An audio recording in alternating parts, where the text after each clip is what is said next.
Now, hello everyone. Hello chat. Good evening, good morning, good whatever time of day you have. I have dark. I have my one light that's gonna be shining on my right side of face or left if maybe for some reason YouTube is mirroring the image for you. But let's get to know each other, chat. I was actually sneakily following what you've been doing so far, and I've been very closely monitoring where you're from. So I've definitely seen you people from Czechia. If you're from Canada, I've seen you all. I've seen you people from San Francisco as well. So very nice to see you, everyone. Yes, yes, yes. Czechia, I've noticed way before, way before. US, big love to everyone. We're gonna start very, very shortly, guys. We have quite a long stream ahead of us. Usually my streams are somewhat shorter. This one is gonna be probably a little bit more, just because I'm used to giving away some kind of place for people to ask questions in advance of the stream. I used to do it with just Patreons, but as it turns out, it was something just a little bit too ahead. And also, I just always felt that I was running short on questions here and there. So this time I decided to give the public option to ask questions in advance. It worked last time. I thought I'm going to do it again. But apparently, we are now crossing into territory where there's going to be a lot more questions.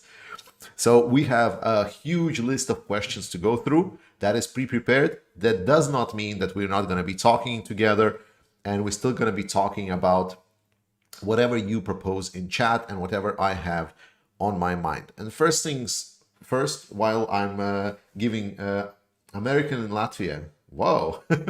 Hello, hello, welcome to Latvia. I'm really hoping you're having a good time because a lot of people are not.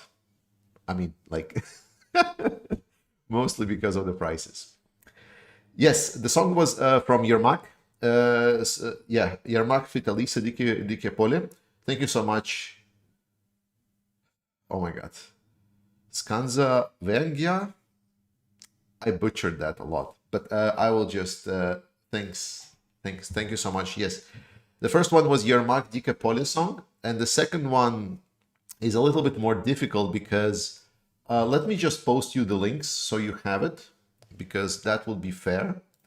I am now looking for the links because the other one, I believe it's called Sky, Nie Відступати, Nie Здаватись, but I am not sure if it has English, how do you say, like English name that you can Google, because obviously a lot of English speakers don't really have Cyrillic language search available for them.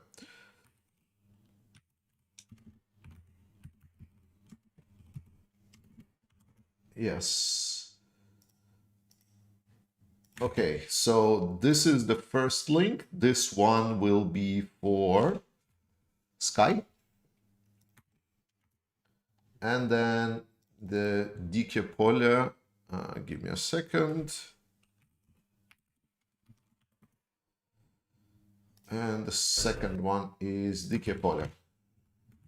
Because you guys have been asking me so much that I start my stream with some really nice music, and I thought it would just fit so well to have some Ukrainian cool music, because Ukraine has seen a huge resurgence in what kind of music and cultural activities they're having inside of the country. For a longer time in history, in recent history, Ukraine was living pretty much in a shadow of what's happening inside Russia in a cultural aspect, and that's something that's quite available. I mean, I know a lot of Ukrainians that are very, that always kind of preserve the Ukrainian culture, which is fine and fair, but it's also fair to say that big part of the Ukrainian society has been living in this very much Russia-dominated area. So a lot of Ukrainian music just did not have the ability to be recognized both within the country and worldwide. So this is my gift to you, and we're gonna do it pretty good. All right, all right. Please write, guys. Don't forget to write where you're from. Like, I really enjoy reading it, and I really sometimes let some crazy places that you so on. Hello from Finland. Perkele. Fun fact about Finland. Did you know that the only other country that called Finland Suomi is actually Latvia? And in Latvia, we don't know why we do it. We just do. So there is no actual reason behind it. So what I was wanted to tell you, a lot of people have come to my channel, right? You know this whole drama with the new thumbnails, the fact that I went from the AI generated to the surprised face thumbnail. I know they're cringy, guys. I feel you so much, but they are attracting a lot of a lot of really good traction, and this helps me to support Ukraine better. And I'm really hopeful that you will be able to get past the cringy thumbnails. Believe me, when I take pictures of myself, like, listening to my own recordings is hard because I really hate my own voice, like many probably people. But also trying to look at myself when I take these pictures is also not something that I was really expecting. But it works. People really want to click. And I've basically talked with some other people, showed them my YouTube channel, like randomly people that they never heard that I had a YouTube channel or whatever. And they said, yeah, I would want to click that. So both anecdotal and data evidence shows that this thing works. And for the glory of Ukraine, let's try to get over that thumbnail factor. Just I'll promise you that the content will keep being really good. So you'll know that inside of package, whatever I'm going to put is going to be, to my best knowledge, honest and truthful. Yes, so a lot of people, as I was from when I started this channel, and I'm going to explain more, a lot of people are thinking that I am Ukrainian. I am not, guys. I'm actually originally from Latvia, and I'm living in Denmark, so I'm very far from the front lines. I'm extremely far from the front lines. There is not even close what's happening to me. Like, I live in Denmark, and the only thing that might threaten me is that I might slip inside my shower and then hit my butt. That's the only kind of danger I am in. But my wife is Ukrainian. I've also extensively traveled Ukraine. I really love the country and I love the people. My biggest contact with Ukraine started when I went there right after the Maidan protests ended.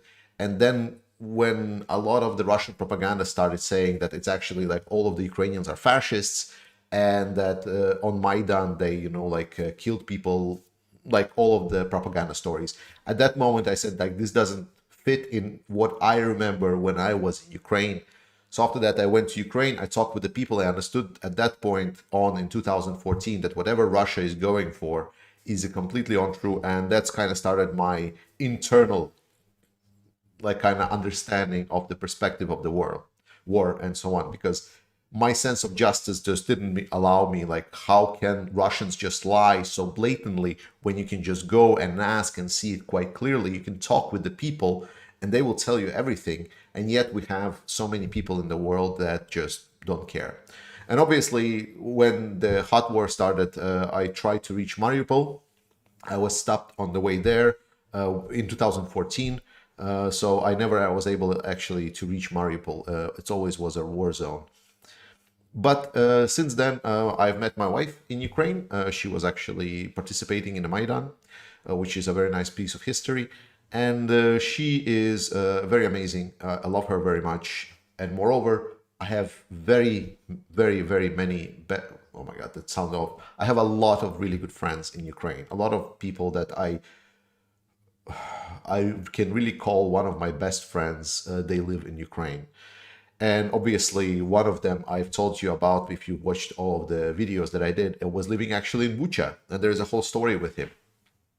But yes, so my family, obviously, from my wife's side, are also living in Ukraine. So while I'm not a Ukrainian and I'm very far from the front lines, I do have friends and family that are in Ukraine, and some of them are even on the front lines. And some of them are even in a very dangerous situations.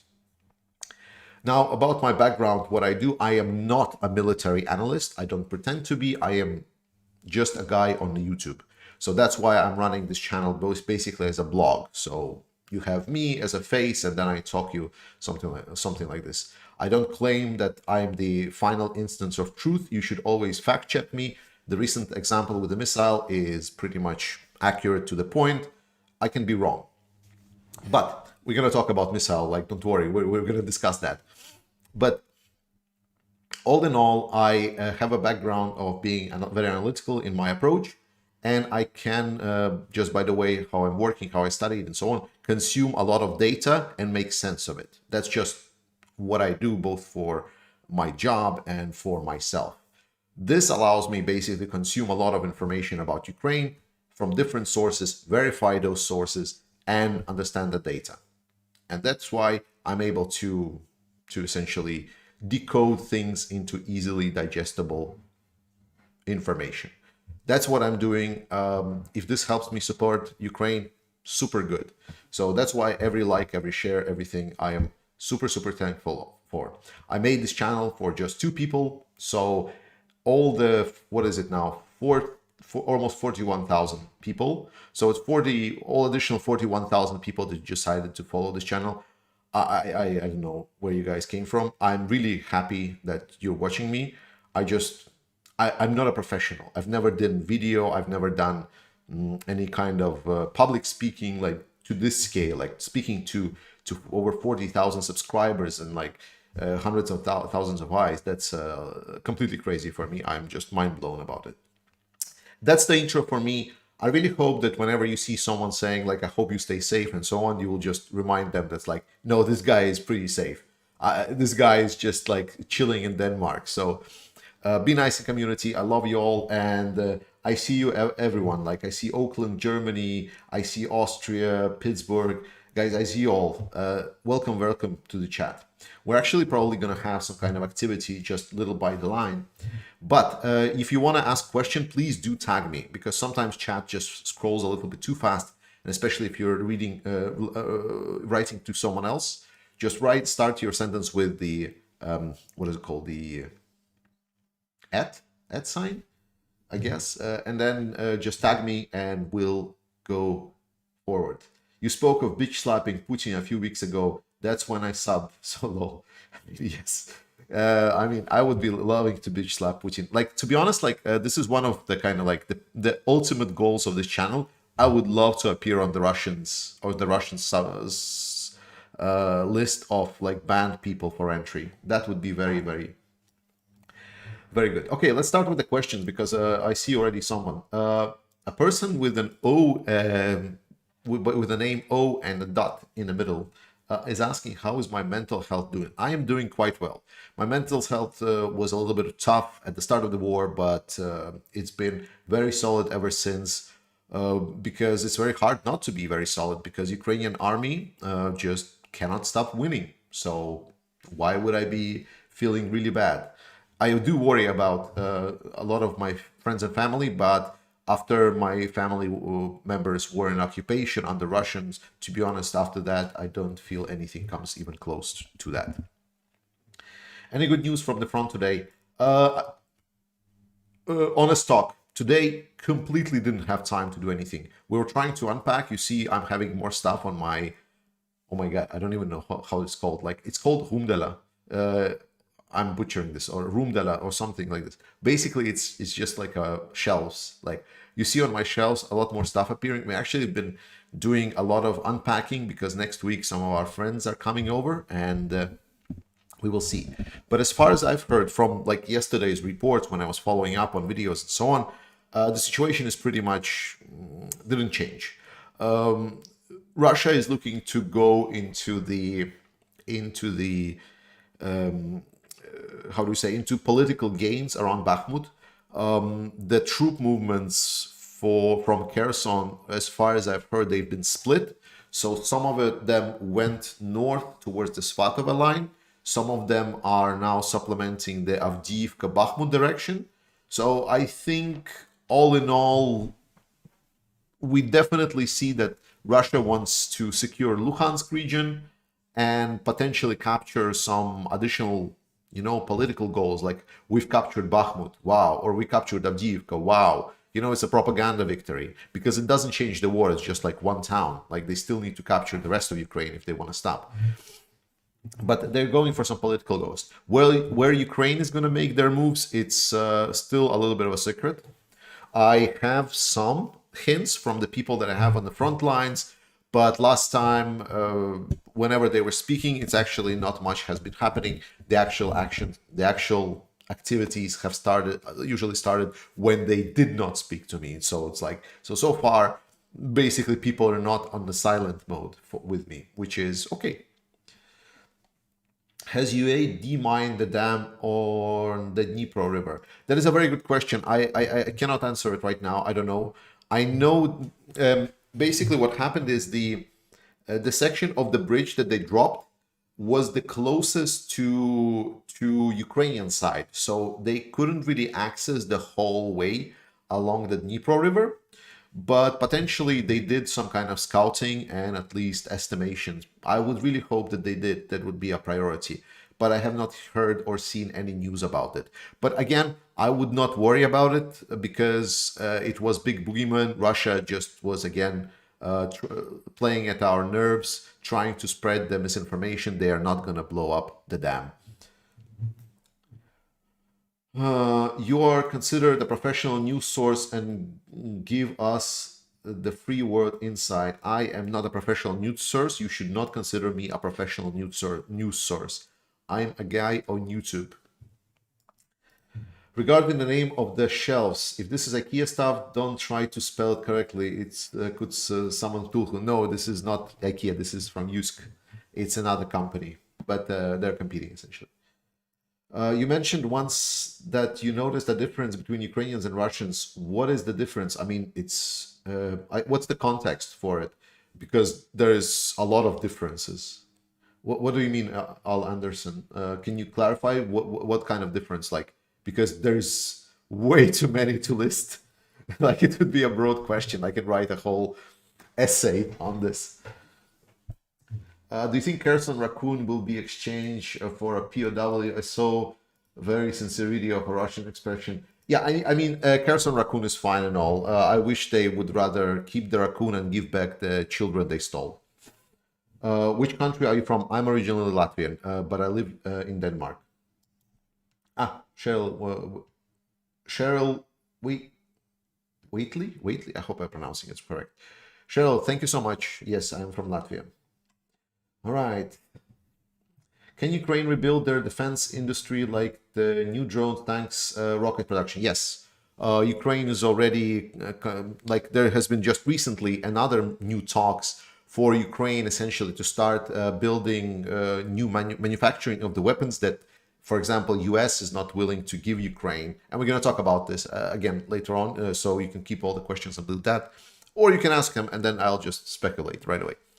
But Ukraine is definitely planning to build additional facilities. We already know that the countries have production started to supply Ukraine with some of the weapons that they are already giving and spare parts especially.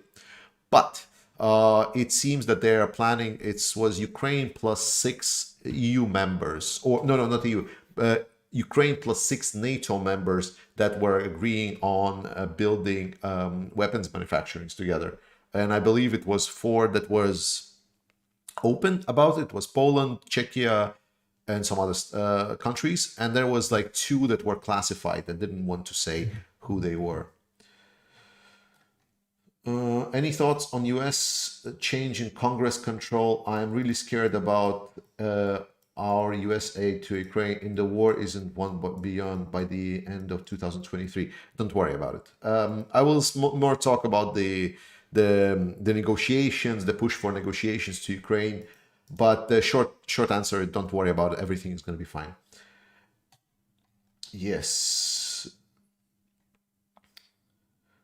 How do you sustain yourself in Denmark? Are you going to stay? Yeah, I've been living in Denmark for over 9 years. I have a very nice job, career.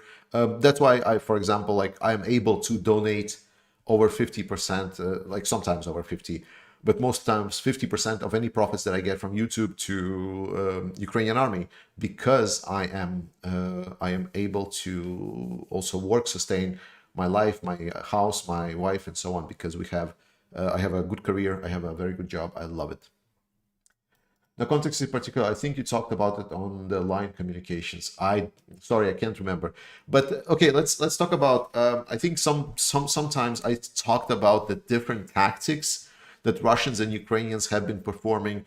Right, for example, the Ukrainian army that's being a little bit more focused on the being locally led, whereas Russian is very much top-down structure, whereas Ukrainian is a little bit loose and can adapt.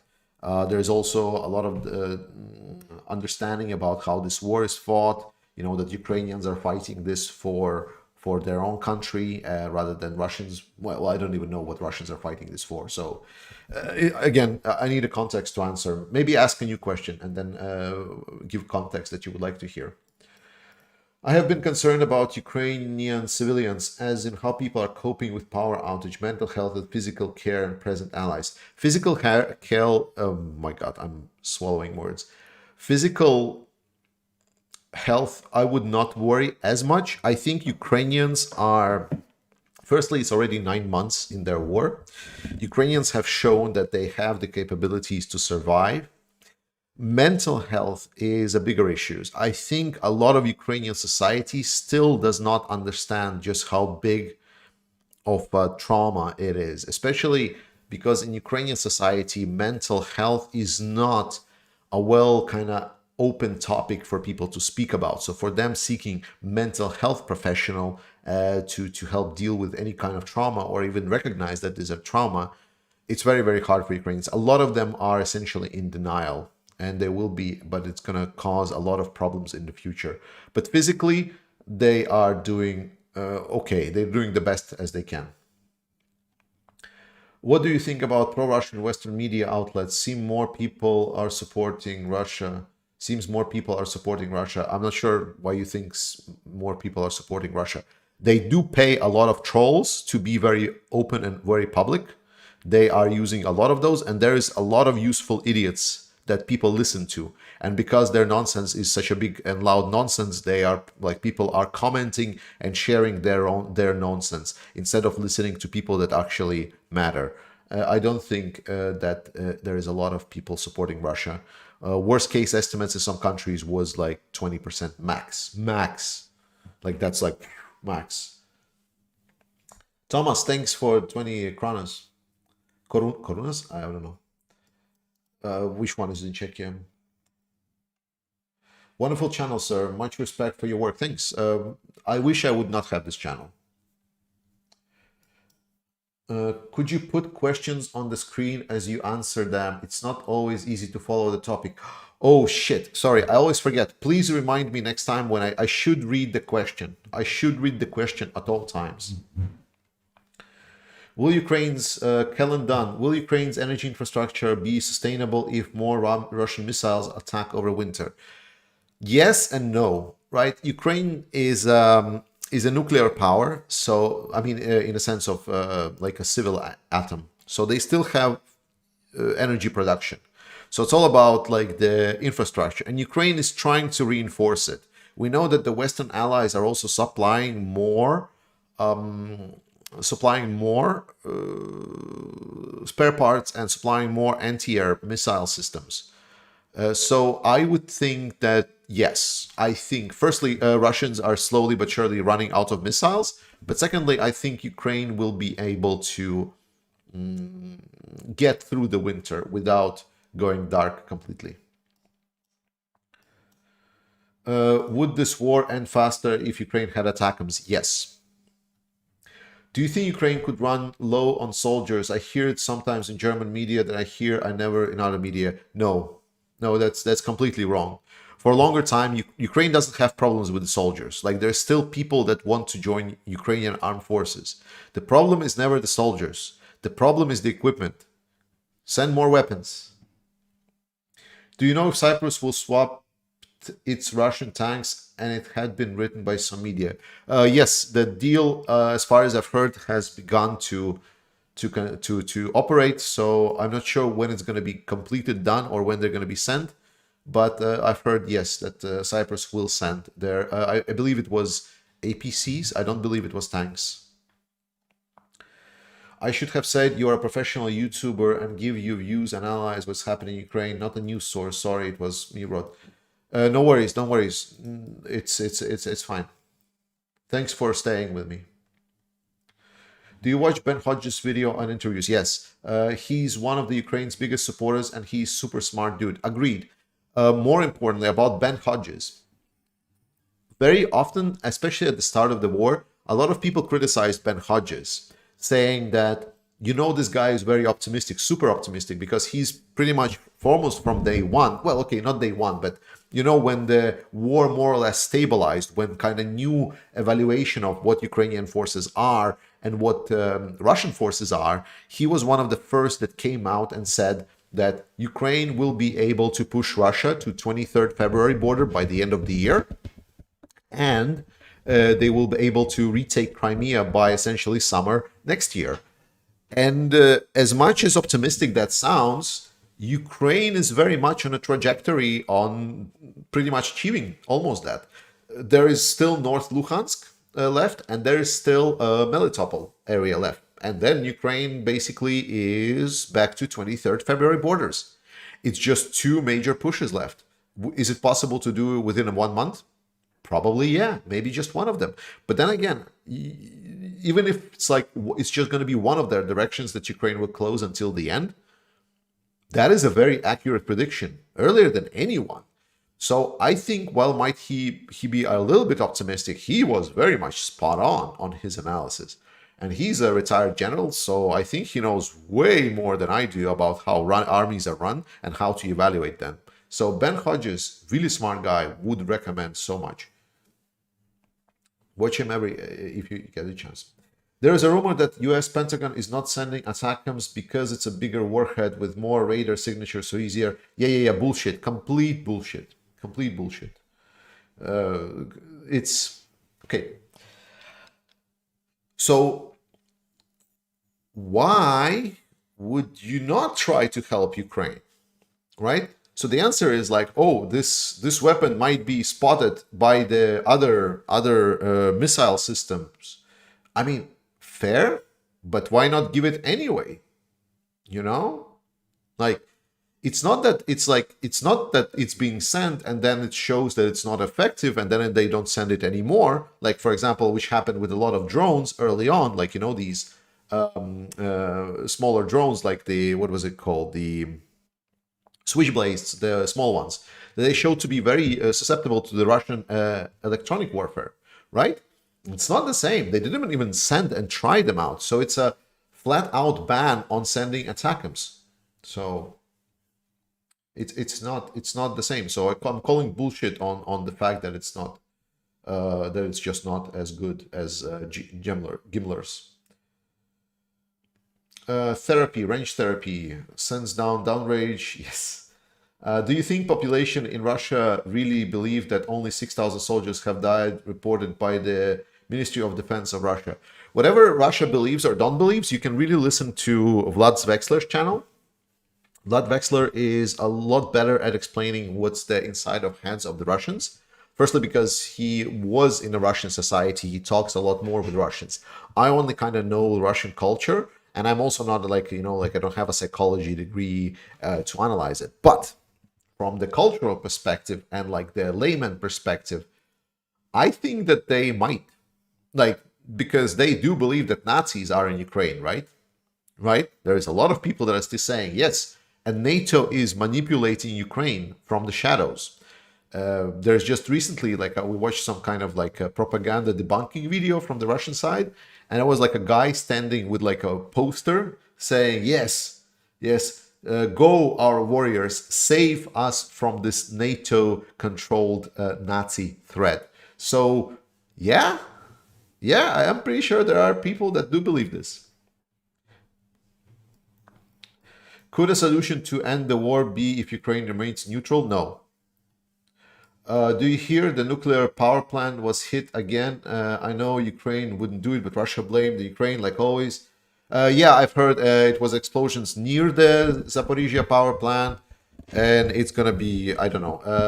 Maybe it was a stray missile. It's hard to know. Maybe Russians were again trying to shoot from around missile. Maybe how do you say, the European, not the European, but the world, like this nuclear agency just was not around for that date. So the Russians just decided, hey, it's a good time to shoot. And then Ukrainians retaliated. What do you think about the Dutch government? They will only give Ukraine 0.8 billion of military help, while more than 30 billion of paid to Russia for gas, oil, and coal since February 24th. I think thanks. Anything helps. We definitely know, like, we want the world to be ideal, right? I want the countries to be moral, especially European countries, right? Because we in Europe have this morals above values. Like we say, the European Union is built on values and morals and so on, and we talk about it so loud. So when the test for these morals finally comes, we are like, well, but we still need to trade and so on. So I understand the threat that the gas was bought from Russia, and we did pay a lot of money. But I think the decisions of stopping buying gas is what's important. We need to understand that the fact that we are now coming into winter with almost 100% in many places filled capacity of the gas storages, we are in a very strong position for Russia not to have leverage during this period of time. Imagine a situation that countries, like every country, is going to start principle and say, okay, European country, we give away buying Russian gas. We stop all the contracts. Russia does not get 13 billion. Cool.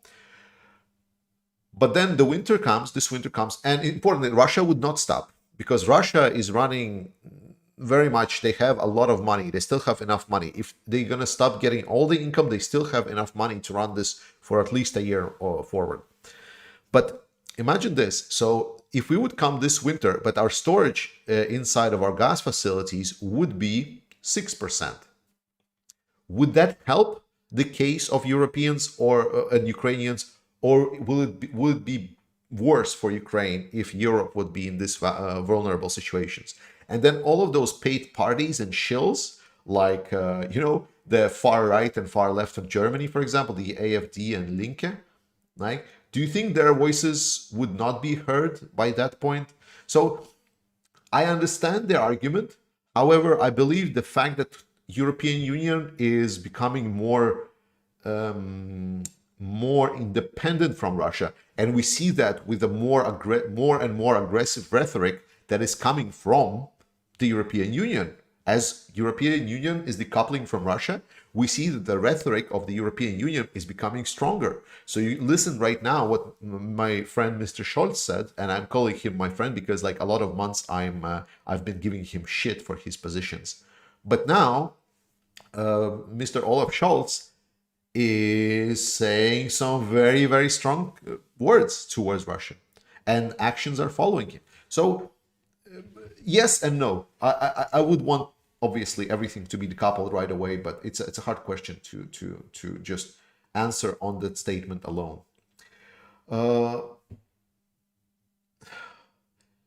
Okay, Butcher, thanks for 2 euros, but the Butcher name, Vida Standler. Vida Standler.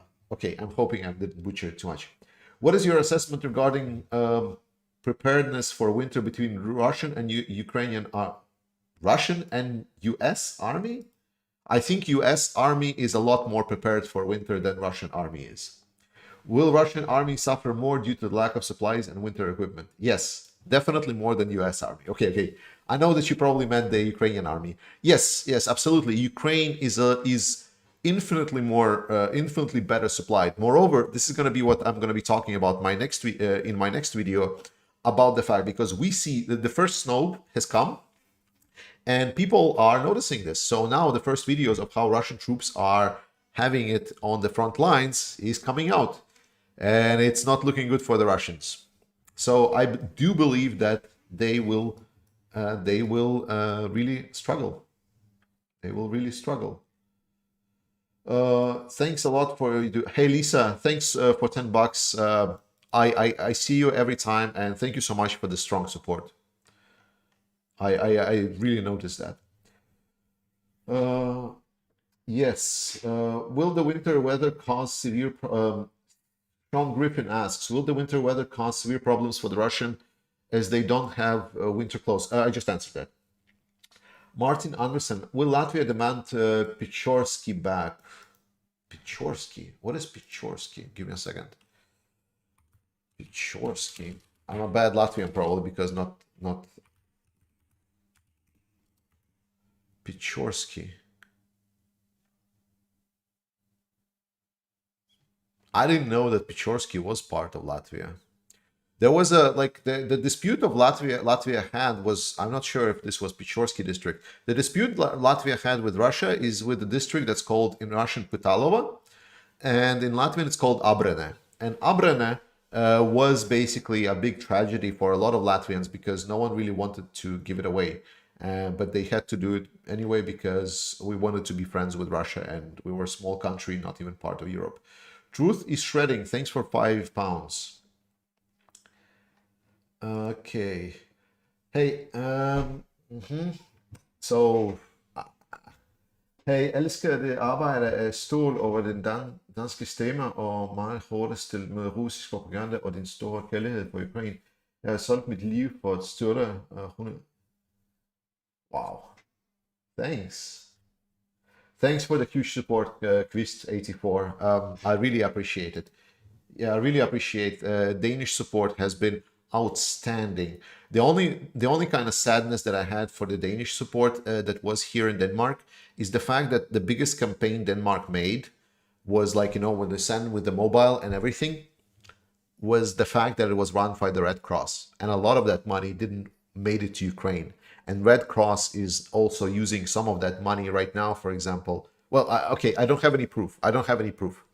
But basically, Red Cross is not very active in Ukraine, and it has been not doing a very good job in supporting Ukraine. Let's put it this way. That was the only kind of sad thing. But there was many other good campaigns, such as campaign that was run by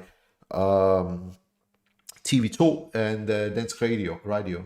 So obviously my Danish is terrible, so sorry for reading that. I just completed my PD3 test. So we'll see how it went. I don't even know the grade yet. Please share links to other good creators on YouTube. Thomas Marnie, on my channel, on the front page, when you open it, there is like a good channels to follow the whole line. I'm always adding new ones. So whenever people leave comments under my videos and so on, I'm reading almost every single comment under every single video. So how will the UK Belarus wall? Okay, this is a time for, today is a stream for misspelled abbreviations. So Mark Garcia is asking, how useful will the UK Belarus wall be? So I would guess UA Belarus. So UA Belarus wall is there just to delay things, right? Ukraine has made a very strong commitment to not shoot at the territory of Belarus. So they're going to wait until Belarusians essentially come in. So the wall is there with the diggings and ditches for Belarus essentially to slow down. So their armies, Russian or Belarusian armies, they would slow down and they would be targeted by the Ukrainian artillery. That is the only reason there is the wall or any kind of additional. So will they do the job? They will give early announcement that they're coming. And secondly, there will be a delay for them to get targeted by artillery. So I think they will do the job that they're planned for. Okay, give me a second. Shit. Enric Martinez, thanks so much for 10 euros. Carla Karkoran, I'm sorry. Sorry, Carla, if I'm mispronouncing everything. I mean, like, I'm really bad with words. You know that. Everyone watching me always leave, like, you always notice that when people leave under my videos saying, oh, you misspelled this or you're missing this word. Yes, I'm struggling with English sometimes. Thanks for the 19 bucks, 20 bucks. I appreciate it. Thanks for all you're doing. I spread support as much as I can. Anyhow, hoping you even more air defense assets will arrive soon. Raven7, thanks for £9. I love also reading every single one of your comments. I know how much you've supported Raven7, so I know. I feel you all, and thank you so much for following this. Okay, let's see. There was a question about Crimea. Can you, okay, Sonso asks, can you explain the Crimean ethnic situation? We've been told that the Crimeans are mainly ethnic Russians who don't want to be in Ukraine. What percent are really Ukrainians? Firstly, that argument doesn't matter because nowhere in the world that someone says that if there is some kind of minority living in some part of the country, that part of the country has the right to secede to some other part of the country. That is just without going into the fact that Russia invaded and annexed this illegally. So it's completely irrelevant how much minority or majority of population in there. Secondly, Crimea was an autonomous region that was run by the local population. And first and foremost, Crimea is a home to Crimean Tatars. That is an actual minority that Crimea was for. The Russians came in there during the Soviet times because the Soviet regime decided that it's pretty cool if we just take out people from this part of the world and just move them somewhere else. Like, for example, they tried to do with Kherson. And then the new Russians came in. So it has a very long and difficult history. But the fact is like that there's right now, it was an autonomous region within Ukraine. So it's completely irrelevant how much or why there are Ukrainian and Russian speakers in there. On that said, was there a lot of people that spoke mostly Russian? Yes. That is the answer to the question. But it stands no ground on what kind of who the Crimea should be, which country should the Crimea be part of? It's Ukraine. That is a very easy and clean question to answer. I'm confused though. They are Satanists now with war mosquitoes, not Nazis anymore. Yes. The answer is yes. It's always everything. It's always everything and at once. What's your thoughts about NATO response to accident in Poland? There has been, Mantas Baranauskas is asking, what's your thoughts about NATO response to accident in Poland? We're still going to be talking a little bit about the accident, but the crux is people have made a lot of conspiracy theories, but I have not seen evidence to the contrary. We know that Ukrainian staff has been able to access. There has been reports that Ukrainian analysts came into the crash site. They've been analyzing, and then a couple of days passed, and we don't see again Ukraine saying, "Oh, you've been lied to." So there's been a lot of conspiracy and people like putting together a lot of things from the air, but there is no ground on denying that. US and NATO came in first, but we need to understand that AVAX, the planes that are tracking all of the missiles, it's belonging to US. So most probably they saw some trajectories and they just reported to Biden. That's why he came out first. With that said, can there be a situation that I'm wrong and it's actually a conspiracy? Potentially, yes. But if all parties, let's put it this way, game theory time. So imagine a situation. So you're Ukraine, and then you can either stand in this situation and oppose until like the final truth is found. What was the explosion? And you check every single version.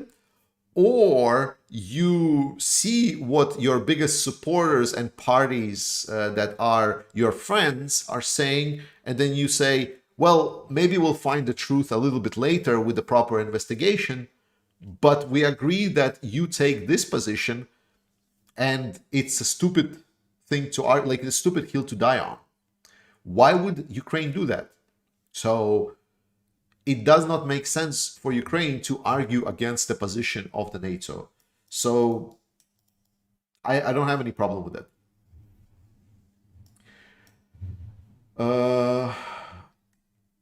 Let's see. Level 70 asks, and thank you for $28. What should the EU do about Hungary, which keeps blocking aid for Ukraine? Love your work, by the way. Thank you so much. Hungary is a pain. I'm a very much pro-democratic guy, right? I don't believe that world can be ideal. I don't believe that unitary goodness is possible. I believe that democracy is the best thing we have right now in the world, and that's the thing that is worth protecting. I believe Hungary is falling down the rabbit hole that Putin is Putin's Russia went, and I believe that if we just don't do nothing, then we're going to have a democratic, authoritarian power inside of Europe that is sabotaging both NATO and European Union. So I think they should be suspended from participation in NATO and EU until the rule of law and democratic values in reality, not on paper, come back to Hungary. With all my love to Hungarian people, there's very, very, very many Hungarians that I know and love in my also personal circle, but we need to make a stance, or otherwise we're going to have an authoritarian leader that's going to sabotage the life for the whole continent. All right. Helen Dunn asks, do you believe EU now understands that Ukraine must win? Your feelings about Italy PM Meloni? I feel very good about Italy's Premier Minister Meloni. I think she's great. She has been saying things I was very surprised. I think it was on G20. She made a speech basically stating and mirroring the position of a Finnish Prime Minister. I think she has huge balls. That's my stance on Meloni. She is pretty amazing for essentially representing the political ideology that I'm not completely supporting. But then again, let's solve problem one by one. Italy has their own problems to solve. It's not for me to say which parties work or don't work for Italy. Maybe just not Sarkozy, but who was it? Was it Salvini? No, it wasn't Salvini. Jesus Christ. All right, the friend of Putin. Level 70. What should the EU do about? Okay, just right. Wasn't Maidan US-led proxy coup? No. Chris Luna is obvious troll, and he is getting banned. So wasn't a Maidan a US-led coup? No, a coup. Sorry, no, it wasn't. No, it wasn't. Is there a lot of support for Russia in the Baltic states? Artur Reki says it's small, but they're indeed there. There's a lot of Russian population that stayed after the fall of the Soviet Union. They have, like, the problem of the Russians is because of their like Russians abroad and Russian nation as well. This is what Ukraine was also experiencing to a lesser extent, is that they don't want to integrate. And we've seen this also in the German society, right? Because Russian narrative is that Russia is great and it's an amazing, great country, and they have an amazing, great history. They're descendants of the victors of the Second World War that stopped Nazism. And they don't feel obliged to follow the laws and cultural requirements and integrate into the countries they've been part of. Don't get me wrong, it's not all Russians, but many of them are. And especially this was notorious in Latvia. So there was a lot of core of Russians that thought that Latvia should not have independence, that it's not Latvian land, that is Baltics as well. And that it's just a matter of time until Russia is coming back to take them over. So they are still there. They didn't want to, for example, learn the language of the countries that they're living in for like 40, 50 years that they live in those countries. And they on purpose didn't want to, for example, integrate and stay in those weird statuses that, for example, Estonia and Latvia has, such as non-citizen of the states. That is a huge topic. Why is it happening like this? But the point is, Russia has a lot of pride, and Russians have a lot of pride. They still have not reflected on themselves, on what they're doing is wrong. They think if it's Russia that's doing it, it's right and correct. And they are believing everything. They're just eating all of the shit that propaganda channels are throwing at them. Moreover, in Latvia, the propaganda channels have been now banned on the public television, so they cannot even watch it. Right now, there is only, like, they opened Latvia, for example, they opened the opposition channel that escaped Russia and now is showing. But Russians don't watch it.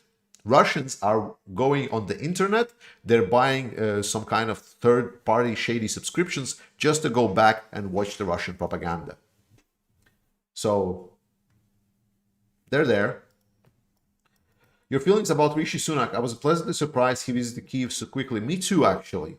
I was thinking that after the situation with the economy in UK, that Rishi would focus a lot more on the internal problems, to stabilize the country. But no, he was right away. I think that it's because in Ukraine there was a lot of perspective when they were in a runoff with Liz Truss, that Sunak was kind of less favorable candidate for Ukraine, and because Liz Truss was so openly hostile to Russia in her rhetoric. And Ukrainians, we need to understand, they don't have a deep understanding of European politics at all. They see it very much on the surface. So, for example, whenever someone from the, far right Eurosceptic party starts saying that, hey, we should stop sending Ukraine weapons, they take it very seriously because they think it's not a fringe group that has no power at all in European Union, and they are very, very naive on that. So I was very surprised. I so far Rishi has been a very interesting candidate. Again, I obviously need to look more at what he does, but I don't think he was a bad candidate. Better than Corbyn. I know Corbyn doesn't run, but don't worry. Sarunas, in regards to the occupying from Russia, in the long run they have to know.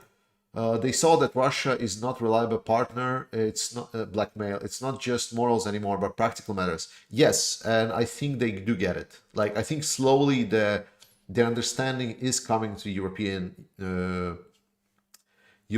leaders that there is not going to be any more business as usual until Russia changes. Can you explain if Crimeans are Ukrainians or Russians? Oh, it's the same guy that already asked this question once. I already explained this. I noticed UA is getting better at shooting. UA is getting better at shooting rude missiles, drones. Your thoughts on current air defense systems? I wish there would be more of it, right? Because we are able, Ukraine is able to protect some of the population centers, but far from all of them. And it's definitely nice that they're having, Ukraine is having these systems, but we need to understand that a lot of this is based on the old Soviet equipment, and that one, there is not a lot of it in the world. So Ukraine needs to rebuild their air defense system based on the new standards that, for example, the new missiles they would be able to import and then resupply. S-300 missile systems and number of missiles in Ukraine is limited. Maybe it's quite large, but it's still limited. So at some point there will start to appear holes inside of the system unless the Western partners step up. And I really hope they will. Okay. Yes. Kellen Dunn, Crimea or Luhansk, Zaporizhia Oblast come home first? Well, Crimea cannot be done before Zaporizhia. I don't believe it's really possible. And I already talked in my last video that I think it's going to be Crimea just because the rule of thumb for this warfare so far is that Ukraine went after where logistics have been the weakest point in the Russian defense. And if you look at the map right now, you see that logistics are the weakest in the northern Luhansk area, yes, but also quite weak in Crimea. They're all dependent on the Kerch Bridge. And after that, it's going to be really bad. So I do believe Crimea is going to come before Luhansk and Donetsk. But the full picture is obviously is only known to General Valery Zaluzhny. All right, guys, I've answered a lot of the questions from the chat. Let's jump to some of the questions that I have here on the side for people that asked before the stream. So let's go. So Cindy Thompson is asking, how are you doing? Please stay safe. As I explained, I'm not Ukrainian. I'm not Ukrainian and I'm not in any danger. Helen Dunn is asking, are you disappointed with Israel's lack of support for Ukraine? I'm pissed off with US dollars go to Israel. Israel is supporting Russia. Russia. Israel is supporting Ukraine. They just don't announce it. There has been Israeli well, not weapons, but like armored vehicles appearing on the battlefronts, on the battle lines in Ukraine, and they were never announced. Israel is part of the what is it called, the Ramstein meeting group, where they agree on the weapon supplies. I believe Israel is just not announcing their weapon supplies because of their fragile relationships with Russia. So they will do it under the table. Maybe.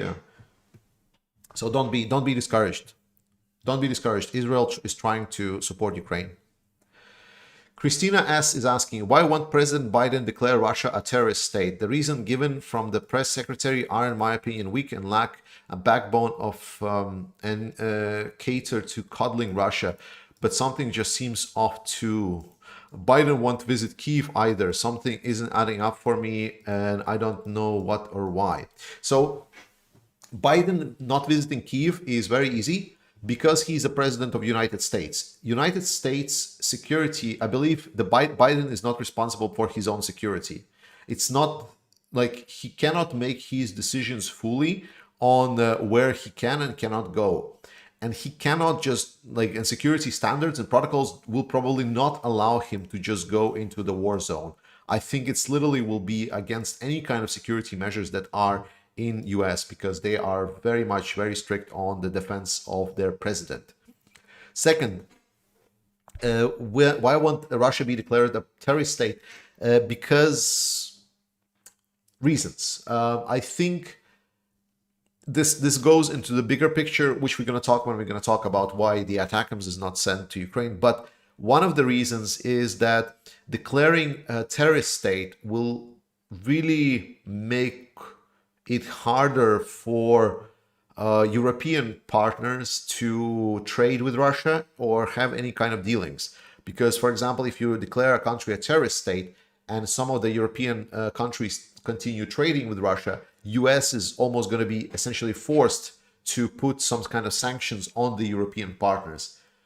And US and Europeans have been throwing sanctions one time, sometimes. So I don't really see this as a problem, but this is what I've heard. This is what I've heard. Again, not an expert on the full impact, but this is what I've heard from the analysis. But I'm going to talk a little bit more about the ATACMS and what's the bigger picture here. Martin, we both have Ukrainian wives. Where is your Vyshyvanka? My Vyshyvanka is very nicely somewhere in the boxes, still to be unpacked. I did actually video on the Vyshyvanka day, and it was, I believe, Dugina, case of Dugina. So you can scroll down in my videos. There is like when Dugina got killed, I did a video in Vyshyvanka. Quist84, thank you so much. Welcome to the Brothers in Arms. Martin continues asking, and if I understand, you also have a family member that participates in the war? Yes, I do. We just prepared a parcel for ours as he is joining soon too. Nice. How is your family member doing? He is doing well. As I said, like some donations from this channel went to help finance him buying his life vest, and he actually got defended from shrapnel of a mine exploding near him, like or like a missile, not a missile, but like a shell exploding not far from him, and some shrapnel got caught in his life vest. So he was protected with it by the West that essentially the profits from this YouTube channel, what you guys essentially did. So this is where you all get my eternal thanks to essentially protect the health or maybe even life of my family member. In case you drive by a car to Ukraine someday, would be happy to have a beer with you, either on a stop to your way there. I would love that. I'm definitely planning to talk with you a lot, guys, when this war is over. We're going to plan everything. The only problem is the car. I don't have a license. I don't drive a car at all. Antonio Pereira asks, Ukraine matters. EU is going to declare Russia as a terrorist sponsor state next Wednesday. Yes, but also no. So what comes is a political declaration by the European Parliament. So if it's accepted in European Parliament, then they do declare Russia as a state sponsor of terrorism and a state that uses terroristic that does terroristic activities. The problem with that is that none of those are defined in the legal charter of the European Union. So it's going to be only a political declaration and not kind of law, like not what they have, for example, in US, when they have specific laws stating that if a country is declared state sponsor of terrorism, then this kind of sanctions should apply to it. Europe does not have this. So basically, it's just going to be a political description saying that, hey, Russia is a terrorist. And then they say, well, what is the definition of terrorist? And what do we do with it then? And it's not in the side of the European Union. However, this does give some kind of political talking points for the Ukrainians, where, for example, they say, okay, if you're not going to supply us weapons, well, we're fighting the terrorist state here. But it's just like that. Right. Let's go. Linda Burchell asks, has heat been restored in Ukraine? Not so much. My contacts so far are saying the situation is quite dire. They've been essentially saying that in the last 3 days they got about 12 hours of electricity, and obviously no electricity, no heating. So they get some heat, but it's very limited. But I know a lot of my friends and family members have been moving to the houses outside of big cities and trying essentially to stay heated with any kind of wooden stoves, wood-based heating systems. Yes, Jake Bro on Attackums. Yes, I've seen what Jake Bro stated his video on Attackums. Again, it was the same saying that, hey, Attackums is not the best missiles. I'm calling bullshit because they could have sent 4 or 5 missiles and see if they're not efficient. They just don't send them, but they just have a taboo on sending them. It's the same with not allowing Ukraine striking targets on the Russia proper territory. They're basically Ukraine is being pressured to fight with one of their hands tied behind their backs. So that's the unfortunate truth. So while US is a good partner for Ukraine, it's also is a very, very tricky partner in that sense. Jake Bro is good stuff. Agree. You should all subscribe and watch Jake Bro channel. You can find it in I don't know. Someone post a link to Jake Bro channel. Okay. Davis Michael Wayne asks, very interested in how we can help Ukraine with its power crisis. Obviously, power and spare parts for the power generation is a big challenge for Ukraine, and it only can come from the government supports. So continuing demanding that from your governments would help. If we say if there is private companies knowing which kind of generators would be good for Ukraine, that would be nice. So yeah.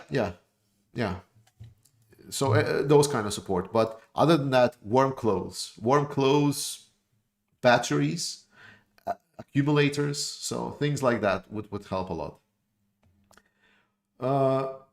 Wisi asks, how do you and your wife rate Danish food? I think it's pretty good, especially the Christmas food. The Christmas food is really good. Christmas food is excellent, especially. But my wife has fallen in love with this, the smoked mackerel. She very much liked that one. I, for my have felt in love with roulette cake. It's like a rolled cake with sweet things. It costs 10 kroner, 15 kroners or something. It's cheap as fuck, but I love it. Davis Michael continues. Transformers, apparently a 2-year waiting list for transformer manufacturers, although Ukraine has asked permission to jump the queue. Yes, that's just what I said, yes. So many EU countries agreed to supply transformers and spare parts. Heating tents, yes, those have been popping up. Guys, if you know heating tents and you can supply heating tents, yes, those help a lot. I know people that have been using heating tents. It's very nice, but there are very few in Ukraine right now. They need more. In cities that have subways, can the stations be heated? Ukraine has declared that they will make heating spaces from normal, well insulated buildings, such as schools, kindergartens, administrative buildings, hospitals, etc. Subways are not the best because subways are very cold by its nature. Even during the summer, whatever, if you just go downstairs, you will just get a lot of like, they're not insulated, the subways. So it's very hard to heat them and then keep that heat inside of the subways. But obviously, if there's going to be any kind of massive strikes, there will be smoke naturally. Yeah. Stephen Churchill asks, how do we stop Russian infrastructure attacks? What could or should the West be doing? Send more weapons. Li Ming asks, I would love if you could do a brief comment opinion on alleged Turkey prohibition of non-insured ships through the grain deal. Okay, so grain deal is a big deal for Erdogan, for his reputation. He put basically his reputation on the line. So grain deal is very much Erdogan's personal Berlusconi. Yes, Berlusconi. Thank you. It was Berlusconi. Yes, perfect. Thank you, Nitramuz. Yeah, Berlusconi is the person that I was talking about, Italy, not Salvini. But yes, so that's why Erdogan feels that he needs to continue the grain deal, because he's getting reputation, he's getting clout that way. So if there is some kind of hold up with non-insured ships or whatsoever, I'm thinking that it's a bureaucratic procedure with just processing the ship.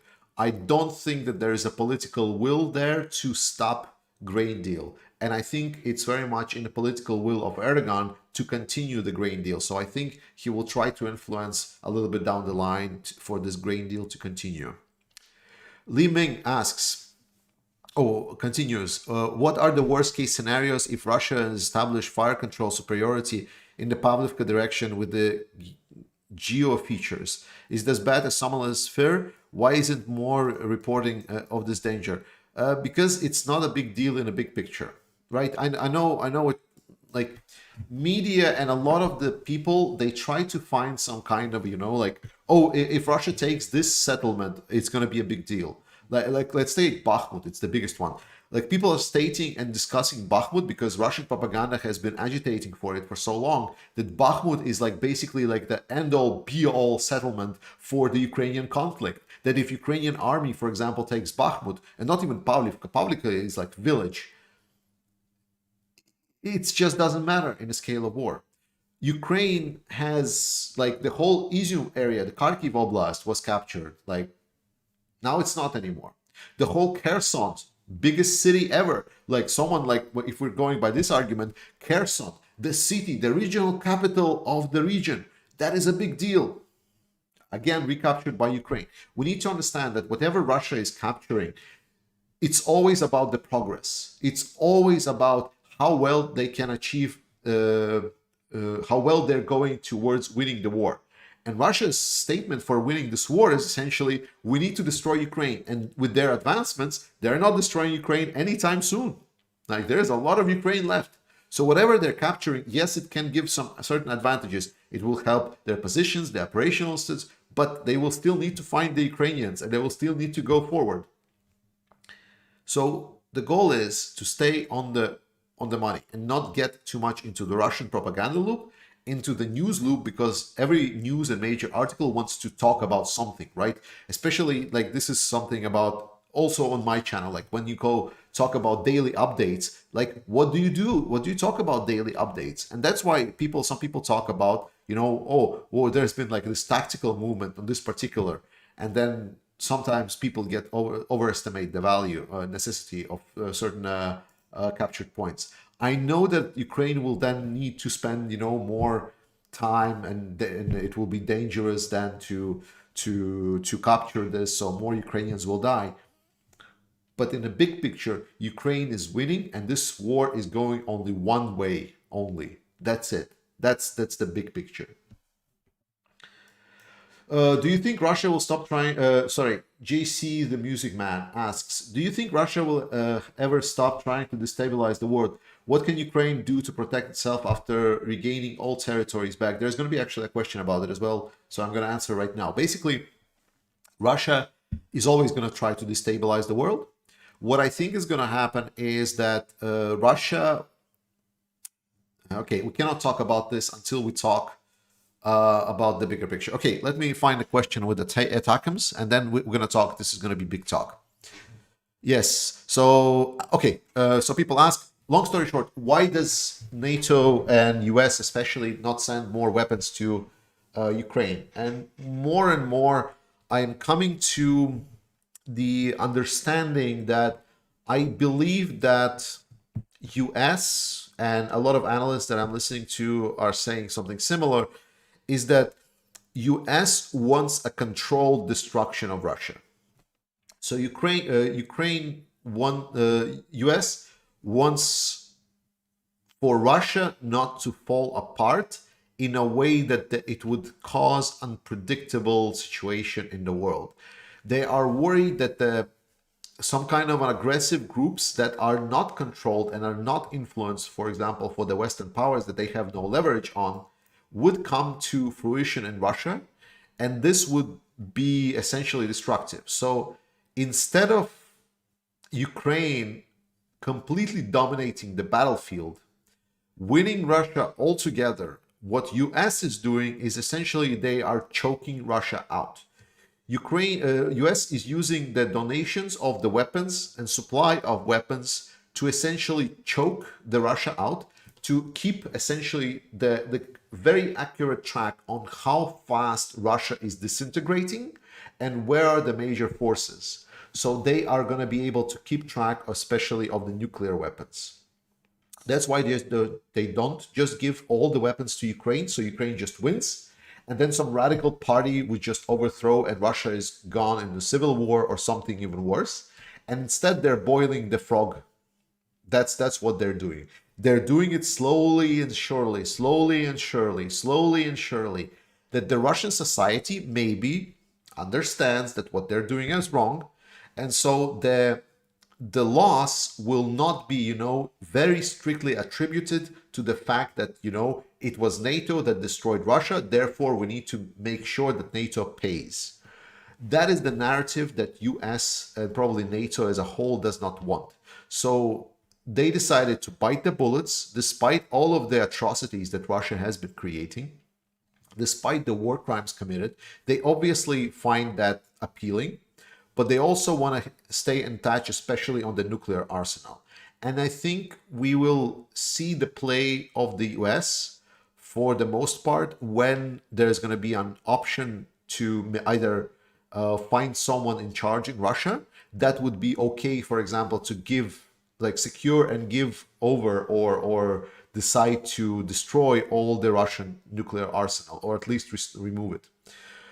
That is the idea. Is no one really, for example, wants negotiations. No one wants negotiation. It's just a talking point for a lot of the people, just to, like, maybe there is someone that will come over. Maybe the party of war inside of Kremlin will start getting an opposition from some kind of party of peace.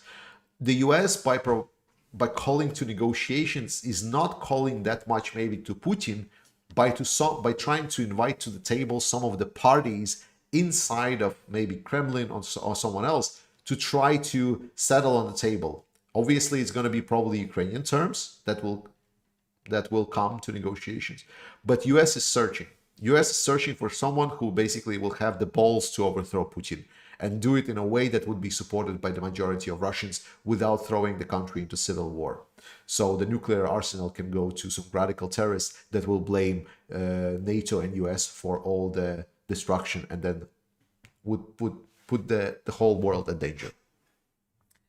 Mark Raven, love listening to you. Please keep up excellent work and perspective. Slava Ukraine. Best wishes from the UK.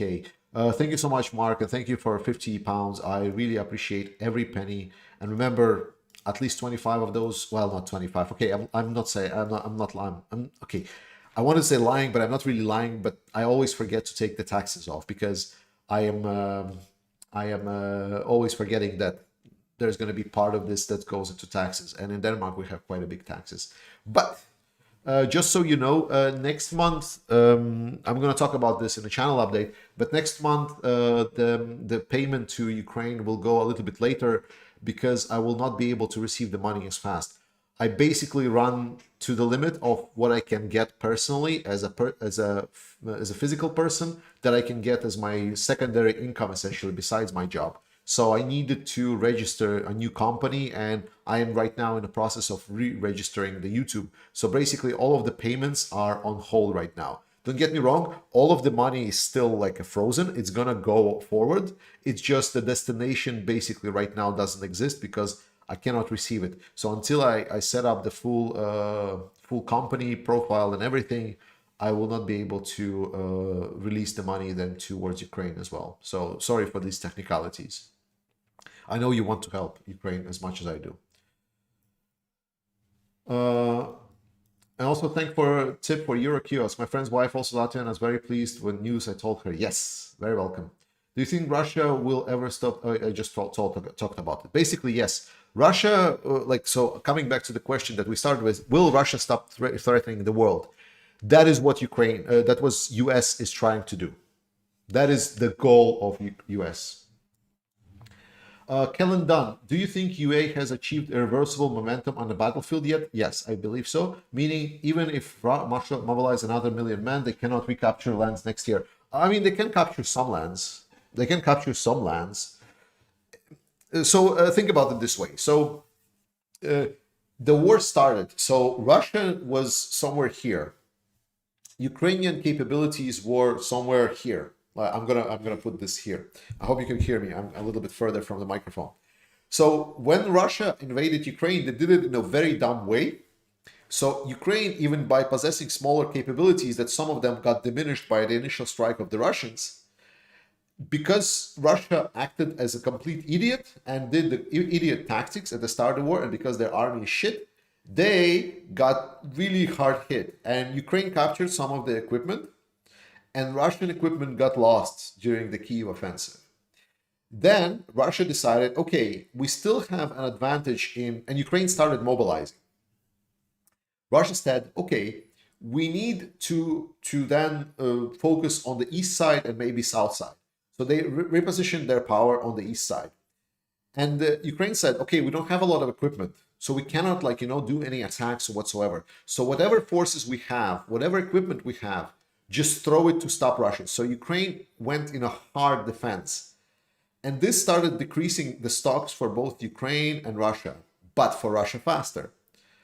And then we saw this. And then US started supplying, the US and European powers started supplying Ukraine with weapons. Slowly but surely, Ukraine stopped, essentially, it continued losing stuff on the front lines, but it also had some stuff on the back where they started picking up. They got some new equipment and so on. And then about after capturing Lysychansk and Severodonetsk, Russia peaked. They grinded themselves down. They grinded themselves with the Ukrainian army. They achieved parity.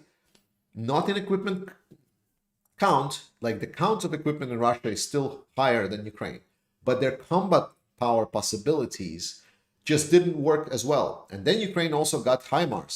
And when Ukraine got HIMARS, they started decreasing some of the Russian stocks. And some of the additional supplies got already for Ukraine. And then they also got some mobilized men trained and so on. And then Russia is like, okay, we're gonna put more people on the ground and so well. And then they went in this position. So, and then Russia continued losing people, continued. And then Ukraine said, okay, we now have more battle capabilities. Let's do the Kherson offensive. And this is where Kherson offensive has been decided. Russia at that moment said, okay, we're going to send some troops to Kherson area. And instead of these troops, contributing to general battle capability, they overall, roughly saying, removed their battle capabilities a little bit more. So at that moment, Ukraine is like, okay, Kharkiv.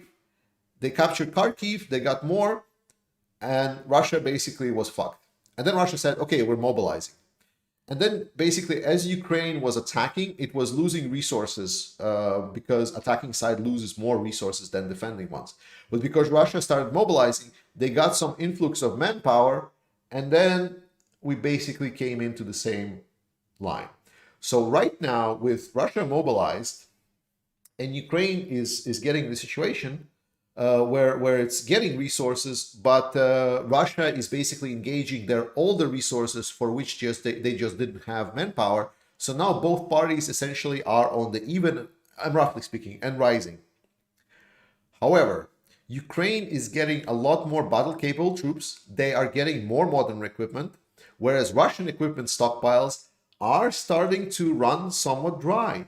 We haven't seen a lot of videos with convoys that would be, you know, like hundreds of kilometers long. I'm joking, but you get my point. Russia is running low on equipment, and some of the basic equipment, such as tents, such as sleeping bags for the troops, is really bad. So can Russia mobilize? Yes, yes. But most probably these men will not be able to raise the battle capability so high just because the equipment for them is not there. So Ukraine, by getting the more and more power, can dip a little bit when the Russia, for example, sends its first like 300 men, and then like Russia will have, okay, we have some time, maybe they will capture Bakhmut or something. But then Ukraine will still, in a long run, overcome them. I hope this explains it a little bit, because Russia is running short on equipment, and mobilization does not solve the main core problems Russia is having. Their battle capability does not just come from the number of men. That took forever, didn't it? It did. But now you saw how well I am explaining with my hands. M270 will move better than HIMARS in snow. ATACMS would be better for HIMARS, more as stands off near further and still hit targets. Yes and no. HIMARS is good on roads because like Ukrainians are using HIMARS on the roads.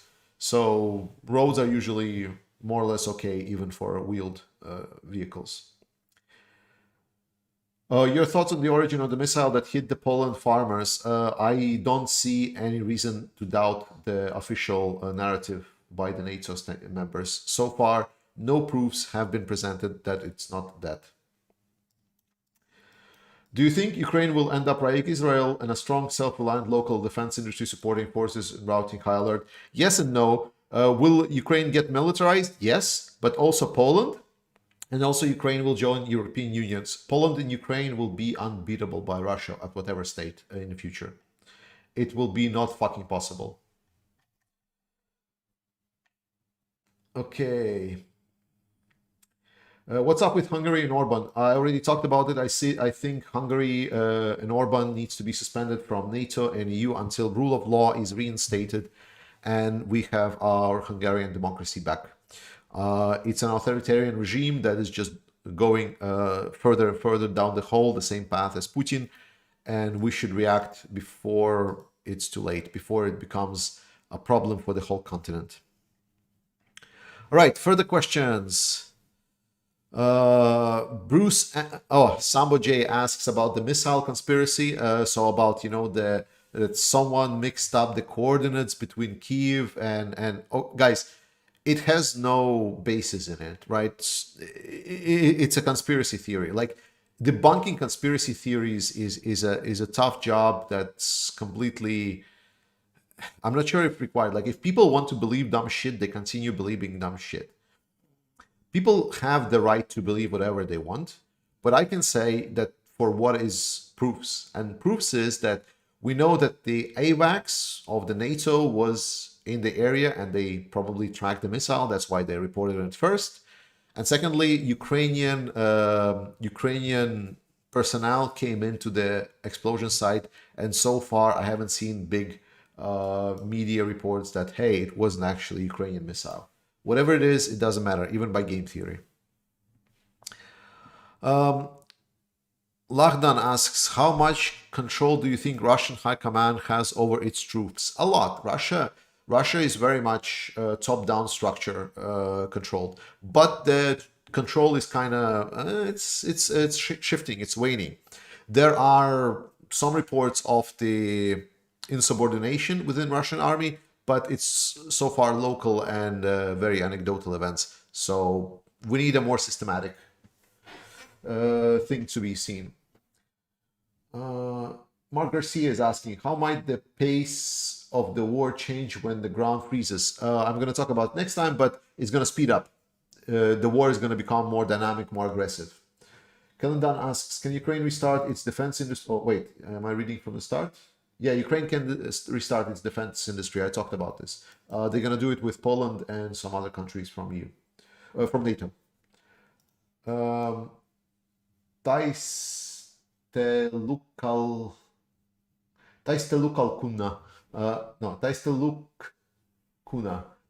Kuna asks, what is the best in life? Victory. DPEL the Pilpel. Sorry for butchering the name. What kind of info do we have on Ukraine's winter kit? I know Canada has sending winter clothes.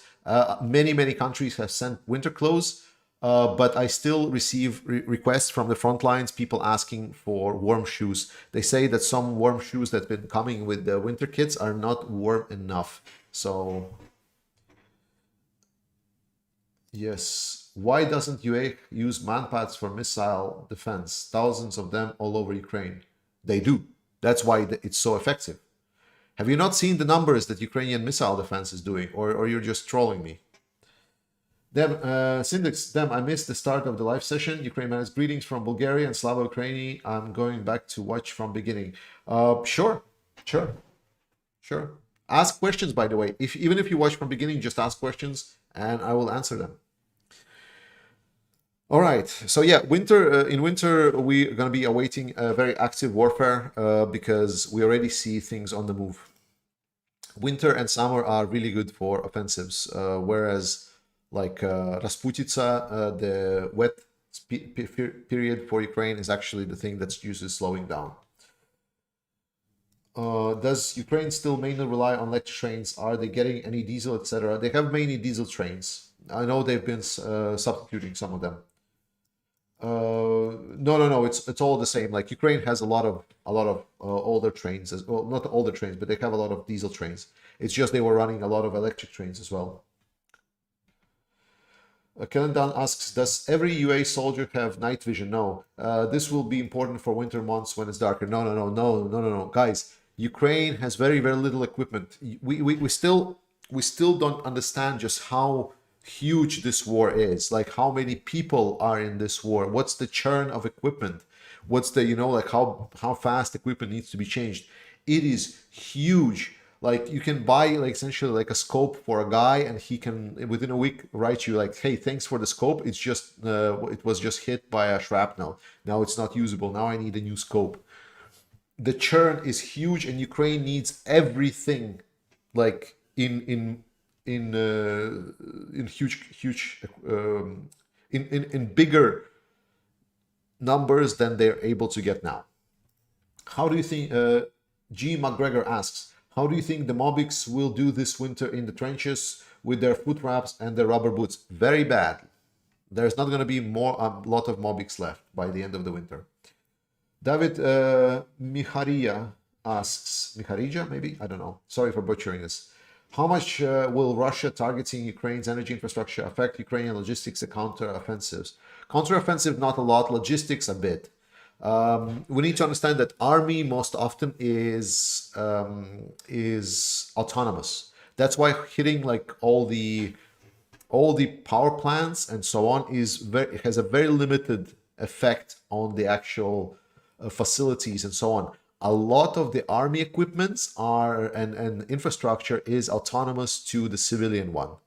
And I know it's kind of like affecting somewhat because like, like some of the support needs to come for the support of civilian sector rather than for the army. And I've heard these arguments, but I'm pretty sure that Ukraine can both walk and chew bubblegum at the same time. All right. John Patrick Power asks, how will Ukraine deal with the separatists once the war ends? How does Ukraine deal with captures the separatists now? I hope they're not exchanged. Some of them are exchanged, but Ukraine will trial them and find what they can prove. Most probably, they're going to be charged with treason, what is it called, the treason to the country, something like this. So, yeah, participation in illegal, how do you say, military organization, like threatening the sovereignty of the nation. So there's plenty of paragraphs that have been broken by the separatists. So it's going to be a big trial. A lot of people are going to get tried. Marian Ibrahim and Paul McCormick asks, not giving UA weapons, do we want Ukraine to win? Yes, but I explained a lot that the point is to have a controlled war, essentially. Like, NATO wants this war to be controllably ended on the Ukrainian terms, not with a defeat where NATO would be seen as the bad guy. Mark Garcia is asking, I read that 85% of Ukrainian trains are electric. Is this true? Doesn't this risk logistics? Some of it does, but again, not everything. Okay, before I go back, and also, as I said, like, Ukraine has electricity. Like, Ukraine is not in a Stone Age yet. It's not constant electricity, but Ukraine has it. So even electric trains can still run. Okay, before I go back to the beginning, I have a question. Hopefully I don't repeat the previous. Antonovsky Bridge in Kherson. Why did the Russians blew up the side nearest to armed forces of Ukraine? Probably. Wait, was it though? I don't think it was the nearest one. The nearest one, like, they blew the bridge beyond the point where it was hit by HIMARS. And HIMARS was hitting it closer to the Kherson area. So if I remember correctly, the drone shots, then the Antonovsky Bridge was destroyed further where the HIMARS hit. So I think it was like somewhere in the middle that they blew. Well, middle. I don't know. Maybe those were the weak points. RF successes in the South were attributed to legacy corruption. Their thoughts. Perun just did a great video on the Kherson operation. I recommend you watching that, first and foremost. His latest video of Perun, that you can just search for him. And secondly, yes, as much as we heard, there was treason and corruption involved with Russians able to cross the bridges that were supposed to be blown up. Antonovsky Bridge as well was supposed to be blown up, but it wasn't. Did you hear about Ukraine's plan to change the rails width? It's unrealistic, not in a short term. Like, the Baltics are now, what, 20 years with the European Union? Almost 20 years. They still are struggling changing the width of rails. It's very, very, very nice, but no. How will the winter affect combat? It's going to become more aggressive, more fast-paced. A friend I know involved in shipping weapons, equipment, vests, scopes, winter clothing to Ukraine, and it's crazy how much fits in a 747, but more needed. Yes. Yes. Ukraine needs everything, every equipment, everything. Like, because the churn is just ludicrously high. Hellbound Chaos Command jokingly asks, I heard Bakhmut is about to be taken. What are your thoughts? I think that if Russia mobilizes 1 million men, they might take Bakhmut. It's not going to end in the large scale of the war. Ukraine is going to win at the end anyway. Our favorite Darth Putin's mouthpiece is asking. First question. I should have read it with some kind of accent, but I need some water before I do it, because let me try to Russian accent or something. I don't know. First question. When the Russian population will be sick of me and start to denazify me, what do you think needs to be done in order to A. Make Russia a democratic country? B. What needs to be done in order to keep Russia a democratic country and it won't slip back into autocracy, like Turkey, Hungary? Second question. Do you promise not to forget the timestamps in your next video? I was whipping Shoigu last time you held a Q&A, So when I wanted to listen back to the only important part, the part with my question, obviously, I wasn't able to see my question. Let's answer that. I hope my Russian accent was it's terrible. I don't know.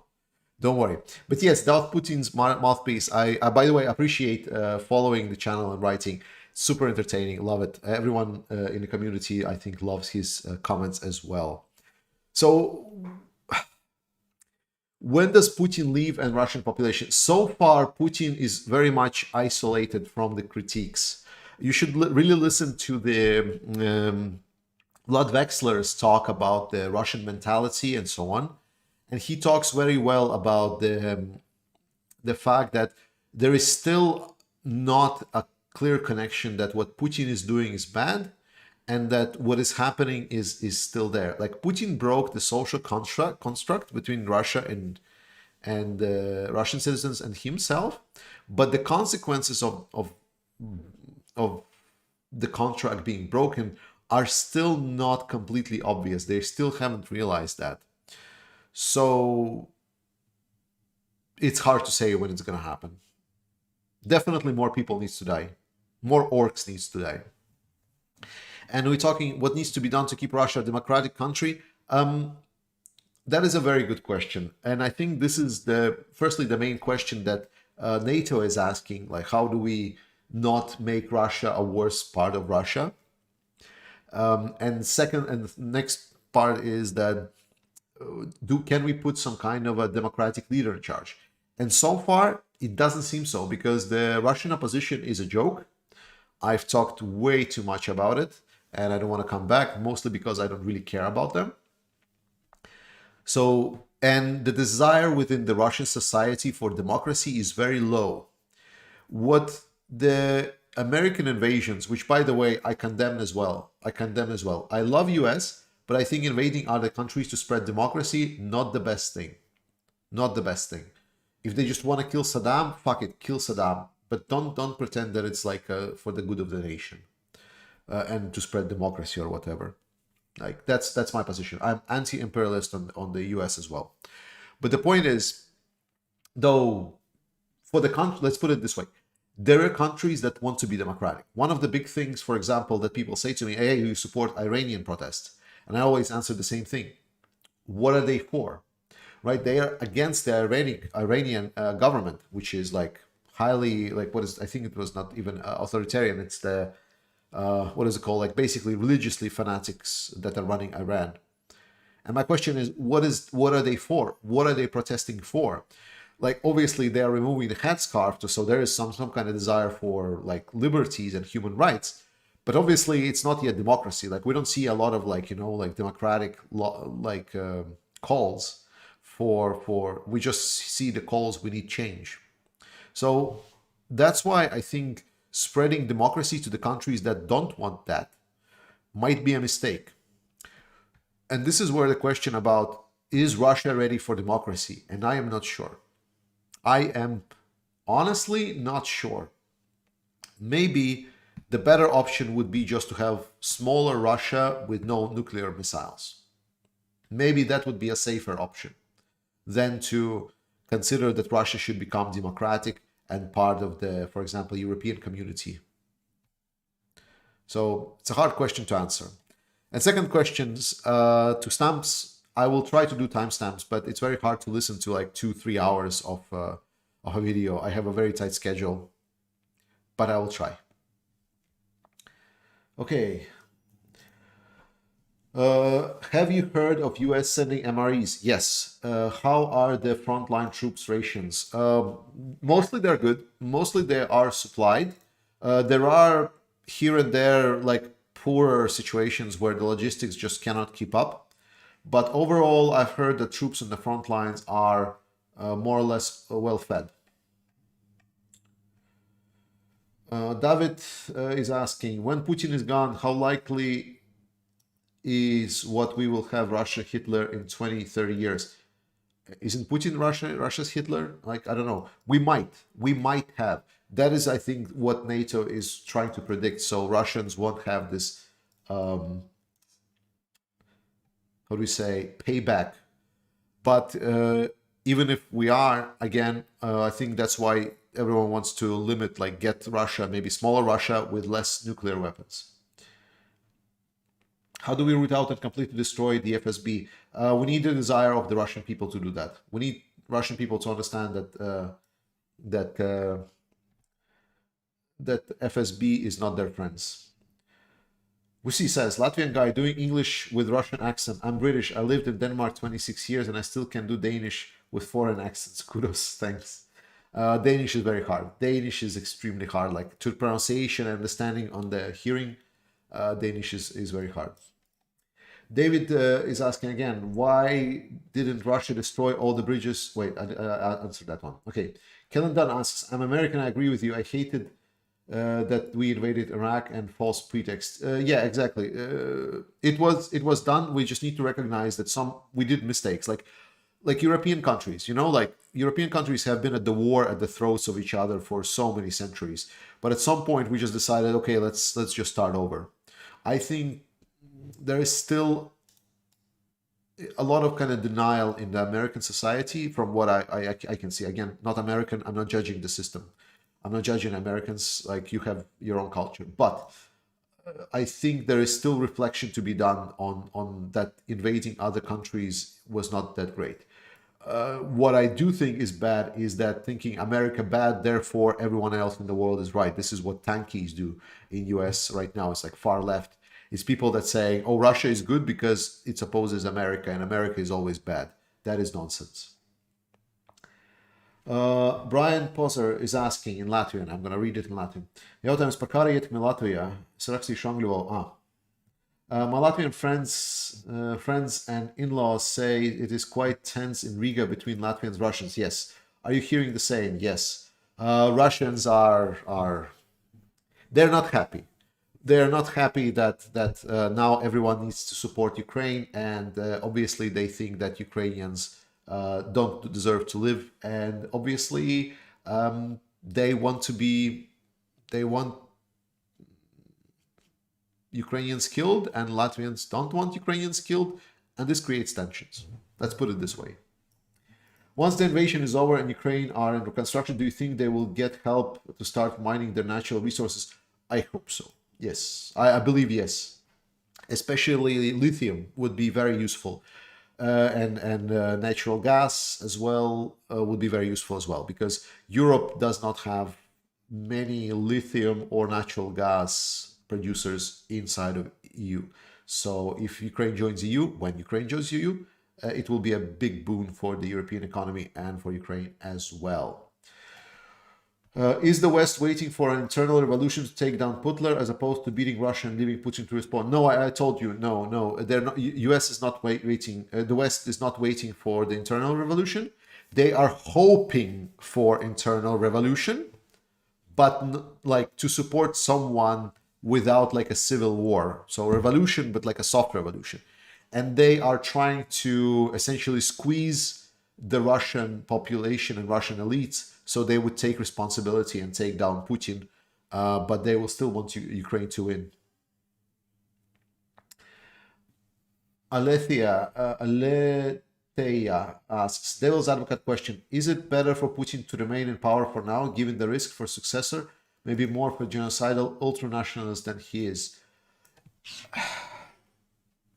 Yeah, people talked about this, especially about looking at someone that is Prigozhin, like Prigozhin is always claimed to be this like a war's version of Putin. That Putin right now is like, I've heard this said before, that Putin is essentially predictable, but some other parties are not.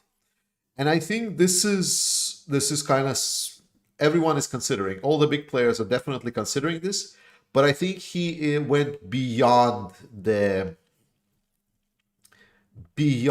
ability of being useful. I think that's why they forgive him essentially for Crimea in 2014. But I believe that after Bucha and atrocities and non-discriminate shelling, I do not think that they see Putin as a continuation of being a leader inside of Russia. I think they want to find a party that is not Putin, that would be good for negotiations and maybe continuation power of Russia. But I don't think Putin is seen as a good substitute for him, as a good continuation for himself. But obviously, everyone is afraid that more extremes will be coming. In my experience in New York City, Russians do not integrate and they really bring the worst qualities with them. Crime, anger, filth, slowness, really, I'm not usually so judgmental. Randy, I mean, that's the experience. Do you drink Tuborg? Yes, though I live in Odense, I really like Odense Classic. Odense Classic is pretty good. And yes, answering question, classic or Pilsner is classic. By the way, like some fun facts of from Denmark for you guys that are not from Denmark, from US and so on. So there is an internal question in Denmark. It is classic or Pilsner. There's like two beers. One is classic, which is a little bit more like hoppy-ish, and they look pretty much, they taste very similar to Pilsner as well. Pilsner is a little bit more bitter, maybe. But it's an internal question. Whenever you go to a bar and you say, like, can I get a beer? The first question you're going to hear is like classic or Pilsner. So that's one of the internal questions in Denmark, which people prefer. And the joke is that they both taste pretty much the same. It's like very much. It's time for Albany Blue Christmas beer. Yes, the best one of them. Okay, yeah, I'm waiting. Like Christmas beer is like J-Day is already out. So beer is already out there. So I am looking to get more beer for Christmas beer. So Christmas beer for people, again, another fun fact. So in Denmark, licorice is very popular. So Christmas beer, without going too much in details, is a beer with licorice. It has a sweeter taste. It's very popular. It's a big deal. Like there is a whole celebration, unofficial one, that's called J-Day. And usually people will go to their own like local bars and they would have a good old drink of beer and have hats and celebrate. It's a good day. Okay, more questions. Mats Larson is asking, I wonder if Russian soldiers are aware that they are called orcs and if they get why. You would be surprised. Actually, the whole idea of orcs goes well before the invasion of Ukraine. The actual parallels have started actually before even the war started. The fact, because Russia is very poorly maintained. Like if you go, I'm not going to discuss on Latvian beers. It's a very touchy topic. Not going to talk about Latvian beers, but Latvian beers are okay. But basically, because Russia's, for example, other cities that are not Moscow or St. Petersburg are so poorly maintained, and the standards for living are so shit, and people are not taken care of, and like it's so garbage. Like Russia very often has been referred to as Mordor, like no joke, like a proper Mordor reference, like a Tolkien. So when Russians essentially started attacking, it came very natural that there were orcs that were coming from Mordor that were like in 2014 and so on. So especially when there was like there was these paramilitaries that were poorly trained and poorly dressed after 2014, showing themselves on the pictures, and it became like a joke that they look like that they are like out of the garbage, and like the orcs came out of like essentially the trash and so on. I don't remember the full history well, but essentially from the depths of the earth, from the shit. And so did the Russians. And then and kind of just when they became in 2022 this army of I cannot call them warriors, like army of mass of men that just robbed, pillaged, and just behaved like complete animals. It was just a natural continuation. So the story is actually going way longer than anyone would expect. It's not only here, but I'm pretty sure they are aware of that. Okay. First troll question. By the way, yeah, I said ask questions, and I was expecting a lot of troll questions, and it's very nice answering those because like they're very silly. because I usually just ban them, and then like whatever conversations you guys have with them, you usually you don't have the chance to participate in this fun stuff. We'll probably make a post about should I or should I not ban trolls, because it can get sometimes very annoying, when they just write different comments, and I usually just delete them to keep the channel sanitized. But we'll maybe have a vote on whether or not you want or do not want me leaving troll questions. But the troll questions. Major Heart is asking, why is it that those who protest against the help for Ukraine, saying it's warmongering, and are not pro-Russian, just anti-war? Give us all a solution. No sane person wants war, so please tell us what we should do. We are waiting.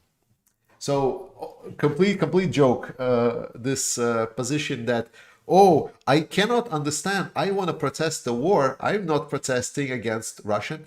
It is okay. I'm gonna take it super seriously. I'm gonna actually talk about this. So the serious answer is that is equation of a victim and an attacker. Let's take rape case. Whenever a person gets raped, when you start calling it the conflict, or let's call it the situation, let's call it that there was like a rape, imagine, and then you start sanitizing your speech by calling it the situation, and then you say, I am protesting the situation, so the consequences of that situation would not happen. We should prevent things to be used, like for example, like weapons to be used, and maybe both parties should stop participating in that situation. So the obvious analogy is one party chose to participate in this situation, as you call it. I'm going to continue this joke, whereas the other party did not chose to participate in situation. So when a party wants to enforce its will, and that would be the softest way to put it, on the party A, and then party A has dead people and has significant consequences, whereas the party that is attacking is just going to be done and just going to be essentially said, you should not have done it. And then they say, okay, yeah, maybe I shouldn't. Or maybe they don't even say that at all. That is not an equal exchange. That is not the world that I would want to live in. That is not the world that many other countries and many people that died before me, that have established the understanding that the rule of law is not just a word, that we have a certain obligation for the world not to be savage, for the fact that the person that has the might would not be then acted upon without him not defending itself. When people, and I'm going to switch from the analogy of rape right now. So when a person says, I don't want weapons to send to Ukraine, what the person is actually saying, I want more people killed in Ukraine. I want, so there is more torture chambers. I want pro-Ukrainian narratives to be destroyed. I want Ukrainian people killed. I want the Ukrainian kids to be more deported. That is what you're advocating against. You are not against the war. A person that advocates against the war and or supply of weapons to Ukraine is actually advocating for the position of attacker. So he is advocating that the attacker should be able to do whatever it does, and then get away with it. So when a world says we should help protect the victim in this case, and while we are not ourselves morally ready to participate in this war, that we are still afraid that this might end the world, that we are very much afraid of that, that we still maybe want to support the victim, we're just not ready to act on our own. But we at least are saying we're going to give that victim a fighting chance. So when we say we are giving you a fighting chance. Once you start saying, let's stop sending weapons to Ukraine, you're saying, let's stop giving Ukraine a fighting chance. Let's allow Russia to enforce its will and kill more citizens and more people and destroy more of Ukraine than it already has, without Ukraine having the tools necessary to fight off. That's why the anti-war position is probably one of the most, if not the most immoral positions in this conflict that I have ever seen. It is not a war that is happening in some third world. Sorry, not third world, but somewhere happening in a world, in a third contested land somewhere over the resources. It is a place where one of the parties is being their life, their culture, their history, and the lives of their relatives taken from them, the people being tortured, and they don't want this. They just want to live, exist, survive, whereas Russia wants to destroy it all. So it is so immoral, in my perspective, to put a coat of paint like you are this great, peaceful, like holding a white dough in every hand, proposer for peace, like you are the smart guy. But what you are actually hiding, that behind this facade that you paint of yourself, this proposition is covered in blood of innocent people. That is what I can answer you to this. The only moral action for anyone in this is to try to support and give Ukraine a fighting chance to the best of their abilities. That is the only answer to this. If you are contemplating that you just don't like the war, you are delusional, and I don't understand how are you still existing in this situation, existing in this world.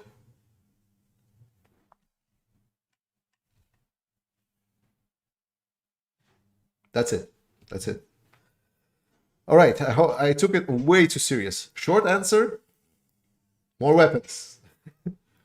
Lorna Morgan is asking, the news that Russia is in recession with sanctions, the war mobilization, the people that left Russia. Do you feel it will make Putin more desperate in Ukraine for any kind of victory to hang on to power? Yes. Yes, Putin needs any kind of victory. That's why he's asking for anything like Bakhmut or anything. Just give him something. Like Kherson has been a very big blow to Putin's hold on power, but I don't put a lot of trust in Russian society. Do you have any information? Nobleheart111 says, do you have any information on the general whereabouts of the Ukrainians that were evacuated to the EU and NATO nations, and what current steps and programs their governments are taking to ensure the safety and health of those refugees?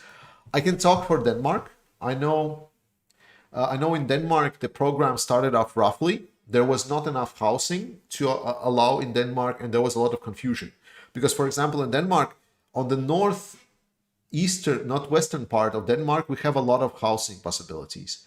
But for some reason, they decided that it would be okay to host refugees maybe in a city, for example, like Odense, where we are having huge issues with housing. And they had to essentially stuff a lot of the people inside of the rooms. Like they were, for example, inside of old, the retirement home. And they had stuffed like 6 to 8 people inside of like very small rooms with Ukrainian refugees where people basically were living on bunk beds. So it was little to no private space. However, as the time went by, I know a lot of Ukrainian refugees have left Denmark and returned back to Ukraine, whereas other ones, some of them moved in Denmark to the places where other refugees were, because they said, for example, in the northwestern part, they were able to get like a whole house for themselves. So they were there were available options for people to move into. And I know most of the people, even in here in Odense, have been now spread out in at least their own, maybe small, but apartments. So it was rough. I'm expecting something similar happen in some other places. It was rough at the beginning. Many Ukrainians went back to Ukraine after the liberation of Kiev, but many of them are still here in NATO and EU states. Yes. Sir Garrick says like that the people that are trolls are second-hand war criminals. I'm gonna borrow that from you. I think it's a great description. How about I'm not interested in politics excuse? I mean, like, does that mean that like people have no opinion on civilians being killed, like on torture? Like, what does it mean? I don't understand. What does it mean in this situation? Like, I'm not interested in politics. Yes, but do you support torture and rape of children? That would be a good question to ask. Have you watched Maxim Katz or do you know of him? Yes, I watched Maxim Katz. He is a huge bullshitter.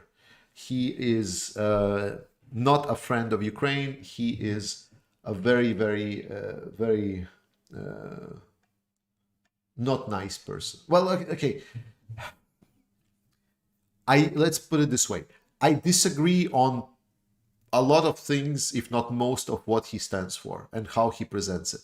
I think whatever he is doing is flawed, but I think principally, if he would be like, as a party in a government, in a democratic government, not a government, the democratic parliament, I would not vote for him because I think his policies would be shit. However, if I compare him to like any kind of authoritarian or part of the Putin's current machine, he's obviously miles better.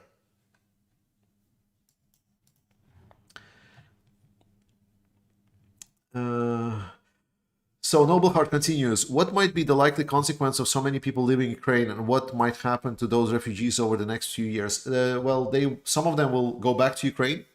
They already established it, but I think it's going to be good because they will come back to Ukraine with fresh perspectives.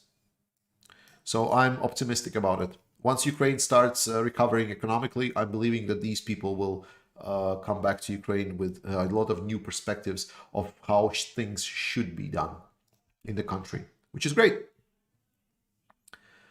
What is the current status and danger to the civilian population of Ukraine given Russia's most recent focus of missile attacks on civilian infrastructure? It's tough, but we already talked that Ukrainian population is just amazingly resilient. And if we learn anything from the Blitz, that attacks against civilian population does not help win the war. Are water, food, transportation, and power supplies adequate for the coming winter? And if not, how might NATO and its allies provide additional humanitarian aid? Is it adequate to have a comfortable life? Probably not, but I believe that vast majority will be able to get through the winter of Ukrainians. I don't believe it's going to be critical to the extent that it's going to be devastating for all of the Ukrainian society. NATO munitions, I talked about this. Tanks, ATACMS, yes, it's all about the plan for the controllable war. I'm more and more trying to believe it. But EU have stepped up on delivering of weapons, guys. Must say, gave a lot of shit for France, Germany, taking everything back. They are doing quite well. I'm getting all of the reports how much the EU countries are doing for Ukraine, and it's amazing. EU has been stepping up massively.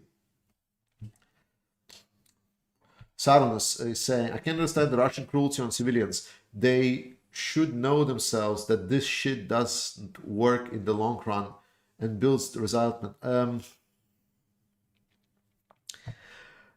Yeah, I tried to understand, but this is beyond me. Like, I really tried to understand, but but that moment, like when I start thinking about like what would be the reasons and so on, I just stopped understanding. Like, it's beyond this kind of cruelty, is beyond my worldview. I cannot fit myself in the shoes. I would be probably a very bad detective against, like, serial murders and so on. So yeah, it's a very good question. Probably, if I ever talk with Vlad Wexler, then I will probably ask this question. It's a very good question. I don't know how to answer, but I think Vlad might know. Michael Jones asks, should we build a great wall like China did? The horde will keep coming. Well, I mean, Ukraine has already started. There's a big Belarusian wall that's being built. A start it is. James Walsh asks, what do you think the rough ratio of troops are now? Now that Ukrainian army conscripts are passing out from their training every week, do you think Ukraine are overmatching them in trained military personnel yet? Or is, of course, close running? Ukraine is still in favorable position. Ukraine is still dominant in a number of trained personnel. Ukraine is lacking in battle-capable like equipment, like, because a lot of the equipment that's coming in is just replacing the old one. Ukraine needs big influx of a lot of new weapons and equipments. I'm hoping they're being delivered, but I don't know. And again, we'll probably know about the new troops that have been freshly trained if we learn from previous actions of General Zaluzhny. Then they are being essentially right now prepared inside of Ukraine and ready for the big offensive when the winter comes fully. Yeah. The second way, well, I mean, it's the mobilization will not stop. Do you think that it will go down with the regular Russians? I don't care. I don't care how it will go down with the regular Russians. To be honest, I don't give a shit. Ukraine will overcome everything. We just need to support Ukraine, and the armed forces of Ukraine will deal with whatever number of Russians they will send. Yes. Okay. We're halfway with the questions, a little bit over halfway. Benoit Bu says, I've heard reports of Russian soldiers being evacuated from the left bank of Kherson, saying they're I don't think it's evacuated. I think they were being withdrawn a little bit further from the lines because it's very hard to defend the left bank. Would they mean that they're going to flood the place? No, I don't think so. I don't think they will. Besides, Ukraine might already have access to the dam, and they might already be checking the dam and demined it. We just don't know. Ray Baines asks, should Ukraine be given a limited number of tactical nuclear weapons to deter Russia from using ones? No. Russia will not use nuclear weapons. It's not on the table. It has no options. Russia has been choked dead from using nuclear weapons. There is not going to be nukes used in this war. MP, is there any war crimes in the list that haven't been done yet? That's a very good question. I don't know. I don't think so. I think Russia has been doing everything. That's like they were just being like with a checklist or like a bingo, more like a bingo for the Geneva Conventions. Like, yes, which of the units have first achieved bingo on all of the war crimes? It's fucked up. Vlad Drak asks, Lend-Lease, where the fuck is that? Nobody seems to know, just vanished. Lend-Lease has always been there, and Lend-Lease is there. It's essentially backup point for Biden to cut the red tape when it's not needed. So in that sense, for example, Biden can supply Ukraine with Abrams tanks, despite they are having the depleted uranium armor. So before, the argument was that the Abrams tanks were not delivered to Ukraine because they have depleted uranium armor, and the US have some laws on the export of the depleted uranium, which was very weird when I heard it. And obviously now with the Lend-Lease, they can cut. But we need to understand what Lend-Lease is. Lend-Lease is an act that gives the president power to essentially determine any kind of equipment to be delivered to Ukraine. So he can cut any kind of red tape that is in there. Right now, with the Democrats holding the Senate, I don't believe there's going to be any problems with weapons deliveries via the normal channels. I don't think there is a need for Biden to use Lend-Lease because the regular deliveries are doing the job. Mark Farnan, stay strong. Your updates are fantastic and are vital to keep the free world updated. Thank you so much. US allies keep weapons going into Ukraine. I know they will. Thank you so much. F-16s, yes. A-10s. A-10s is the same problem as Bayraktar. A-10 requires a air superiority. Ukraine still doesn't have air superiority. How do you see Ukraine's path to NATO after the war? Very short, very fast. Okay. Albert Trollo asks, wow, what a name. What do you know about European companies who are still selling technology to Russia? I heard about thermal visors from France are still being sold. Are some sanctions being avoided? Last I've heard about the thermal sites, that was the scandal that the thermal sites were found inside of the Russian tanks. They were delivered after 2014, when supposedly the ban on shipment of these highly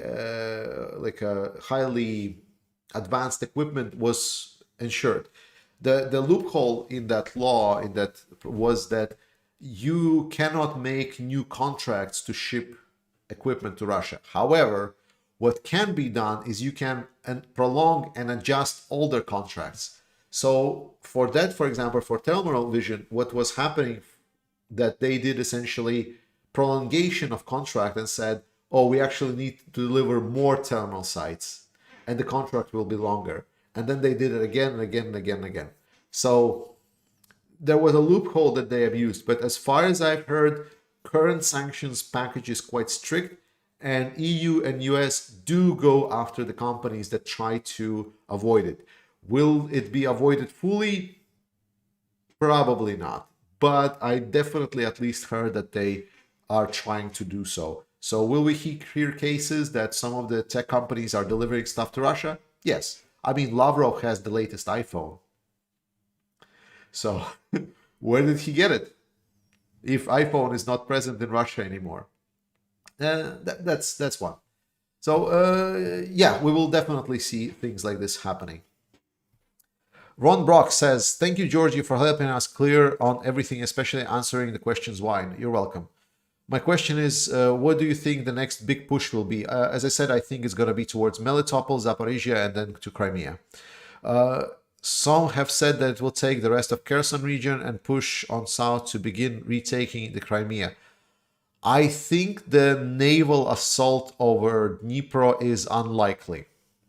I do not think it should be done because Ukraine will put itself in a very dangerous position. I think the naval assault might be possible if, for example, Ukraine will be able to capture Enerhodar, and then basically they will cross the river around Novakhovka and they will link up. In that sense, when there is like a land corridor, maybe, but again, not very likely, because Ukraine doesn't want to do basically the same, be in the same situation that the Russian forces were just a little bit while ago. Yes, let's see. David Sharpie asks, do you think China will make a move on Vladivostok when Russia is suitably weakened? It might. It might. I'm not sure if it's going to be a military one, but China might just buy, like like China might say, we're going to pay some of your debts, but like you sell us Manchuria. Do you ever watch Vladimir Zolkin POW interviews? When I can. They're very long and quite extensive, but I do watch them sometimes. Do you see Ukraine making independent military alliance outside intervention from non-NATO? Ukraine has already stated that they want to join NATO, but until NATO is accepting them, until maybe Hungary will start blocking them, they are demanding some kind of a non-NATO defense protocol be made, which is, in a nutshell, an alliance around alliance. Which asks, Denmark also made the mistakes of leaving helping refugees to the municipalities, and some are doing really bad job. Fair, but that's how the Danish democracies are working. Danish democracy, why am I saying democracies? Spin M120 asks, what are your thoughts about the Transnistria, so-called quasi-republic? Honestly, I don't quite get it. It's a small enclave cut off from Russia. and yet they persist. Why can't they be ended? Do you think its existence is feasible? It seems to me that they pose a constant risk to Ukraine flank. They don't pose any risk. First, let's be clear. They don't pose any risk to Ukraine. Ukraine has numbers like the advantage towards Ukraine in that region is infinite compared to what they have in Transnistria. It cannot be supplied, so any kind of prolonged conflict is not possible. So Transnistria is a part of Moldova, so Ukraine cannot just go in and recapture, because by the legal, they are not recognized, they are quasi-state. But by legal definitions, they are part of Moldova. So if Ukraine will go and, for example, clear out Transnistria, it will be involvement itself into the Moldova's internal politics. And Moldova's internal politics are difficult. There is a lot of pro-Russian sentiment inside Moldova.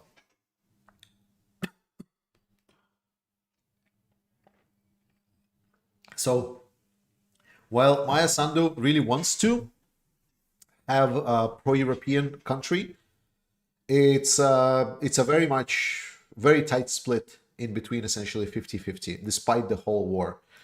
Moldova is probably one of the toughest positions in as a country in the all post-Soviet states, just because they are so poor. They don't, well, I mean, they have Romania, but they haven't embraced working with Romania before. And Ukraine was not supporting that much of Moldovan Republic before the 2014. Ukraine was very heavily dependent and very much in line with a lot of what Russian politics around Moldova was there. Okay. Since Rona Bailey asks, since Russians are too scared to do regime change, should other military help? Many Russians may have Stockholm. Many Russians may have Stockholm. Maybe Stockholm syndrome? So, yeah, maybe Russians may have Stockholm syndrome. I don't know. I don't think that other military should help, because that will be then a narrative that will allow to switch the narrative that Russia is now essentially defending itself. Because while this war is aggressive, it's one thing. While when the Russia proper will start getting invaded, that's a completely different thing. What do the people of Ukraine come up with to stay warm? Mostly clothes, like warm blankets, thermal clothing, wood fireplaces, stuff like that. Nothing too fancy or advanced. Ukraine needs a lot of long-range ATACMS and the HIMARS. Will they get it? I don't know. Maybe, but it doesn't seem so far. Gary Lewis is asking, does Russia have more value as a giant piece of glass? Does Russia have more value as a giant piece of glass? Okay, I'm gonna take it as should we care about Russia and what's happening inside Russia? I don't know. Probably not really. Like, I would really want Russia to be democratic and a state that would not threaten its neighbors or kill or rape. But if it's not, then we just need to give them time to essentially to boil within their own little world. And maybe at some point they will come to understanding that democracy is better than not democracy. I hope so. Maybe with a cultural exchange. But so far, I don't think they're ready. And as my general position, I don't think that democracy should involve themselves closely with non-democratic powers, Erdogan included, and our Azerbaijani friends as well included. David Makwood, why is Putin still there? Because he can. Ernst Batty asks, why do so many peoples have imperialist leanings in America? We talked a little bit about imperialism in America. I think there's just not been reflection. I think America is a great power and a great nation.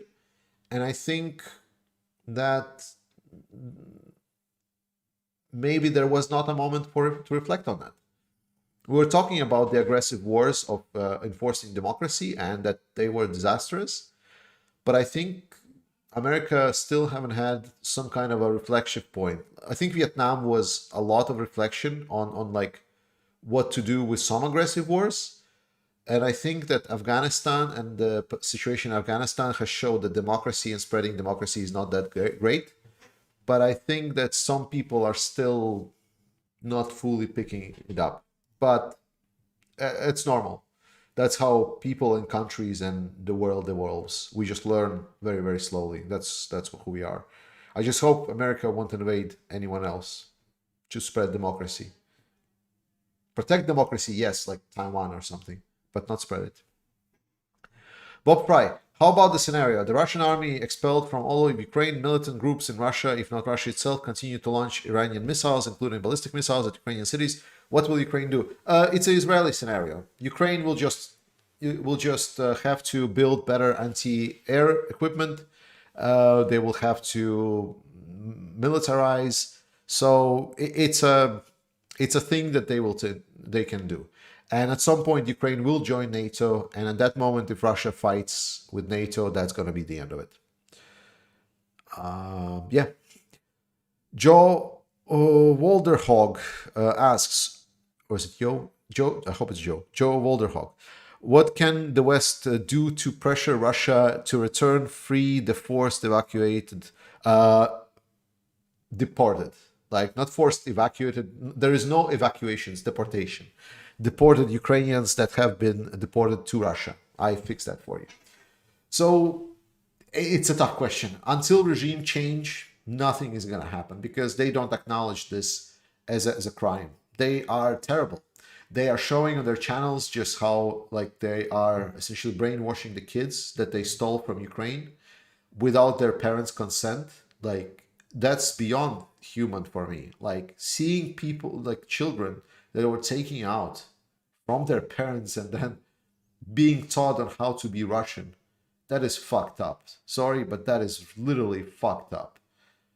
That made me really sick in my mouth. And until there is some kind of realization in Russian society that it's not okay, I don't see any way forward. All right, I finished with all the pre-stream questions. Good stuff.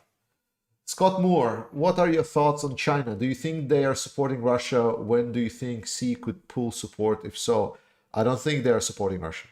I don't think anymore. I think they made some kind of agreement with the US, and I think they are looking to get Russia under their control, but they're looking for a moment. I think they're looking to pounce. They're just trying to find a way. Think of American Trump supporters as orcs. They're brainwashed and very poorly educated. I mean, maybe like I gotta give credit. Like Trump had some good proposals, not a lot, but some of them were had. I'm not sure they were his or not. I don't support him as a person. I don't think being a complicit liar is good or should be something that we promote. But like, for example, withdrawing from Iranian nuclear deal, that was very good. Like Iranian regime is not a regime to have negotiation with. Like they should not be part of any kind of negotiations. But I think that in net negative, Trump's time as a president was more destructive to American image outside America. I am not sure, it's not for me to judge what Trump did or did not do for the American population, who his supporters are. People have the right to choose whoever they want if the elections allow it. That's democracy, and that's how democracy works. But I feel that at least from the outside perspective in the international relationship, having Trump as president did more harm to the US than it did good. All right. Let's give it additional, what is it, 2 hours, 31 minutes. Okay, let's give it additional 10 minutes, guys. Last questions, and I'm going to wrap it up. This was a long-ass session. I hope you enjoyed it. I tried to read every single comment that was with a highlight to me, like the tagging with an @ I hope I answered most of them. Otherwise, leave it in the comment section if you're watching this in recording. Like if you watched here with a recording, whoa, holy shit, good job, 2.5 hours, amazing. But yeah, just leave your questions. I will try, again, I try to do it all the time if I stream, and I'll try to maybe answer some of these questions in some of my recorded Q&A sessions. Yeah. Hey, you're fired. Yeah, that was good. Well, the Russians use depleted uranium and munitions. I don't think so, no. I don't think so. I'm not even sure it's on the like supply list, like not the supply, but the, how do you say, armament list. That's why, for example, like the phosphorus munition that was claimed by Ukraine. Ukraine has claimed multiple times that Russia has been used phosphorus munitions, but that is not phosphorus munitions. That is just igniting munitions. I mean, it's not better. Well, it's not a lot better than phosphorus. It still burns people alive.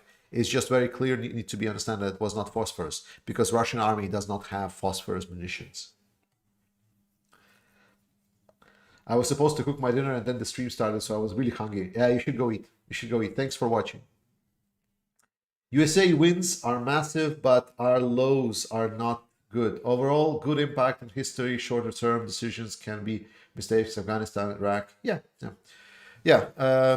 There are, again, like, I like to judge the policies. Like whenever people says, like, I don't consider tribal democracy a good thing.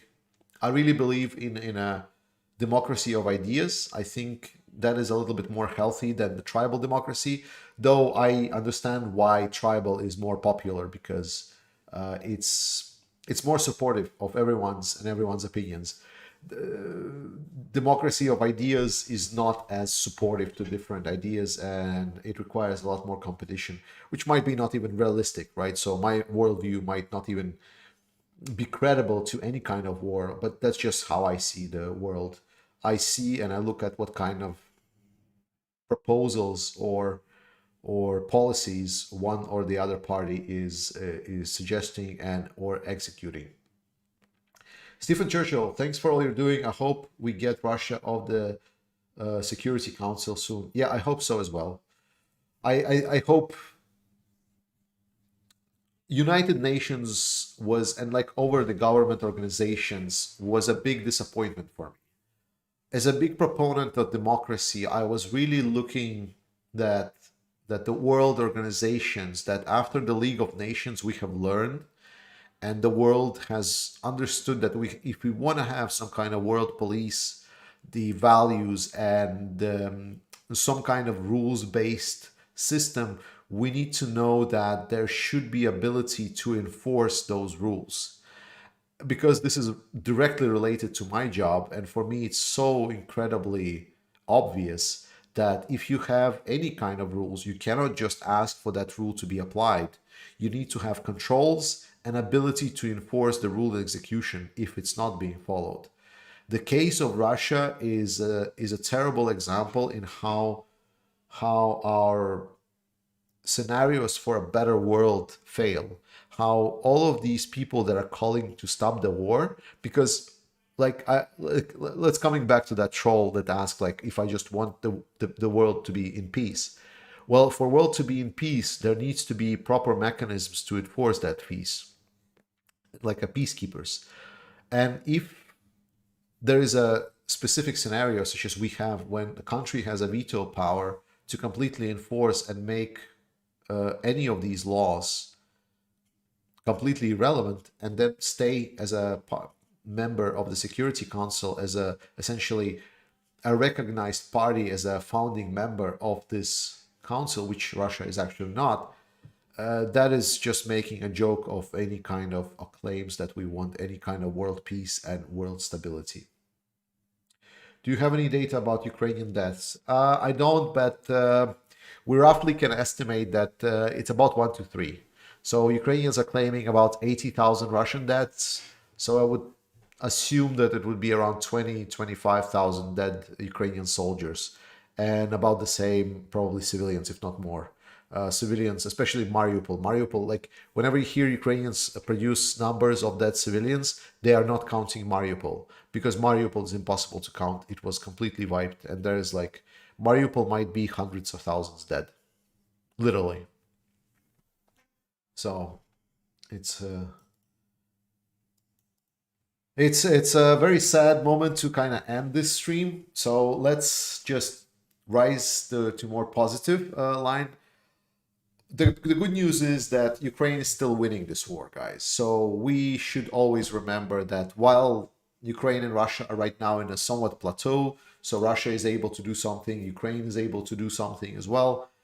Overall, we see that dynamics is completely in Ukraine's favor. Russian army, slowly but surely, is withering down. There is a lot of it. It's completely shit, but there's a lot of it. But it's getting lower and lower. It's getting smaller and smaller.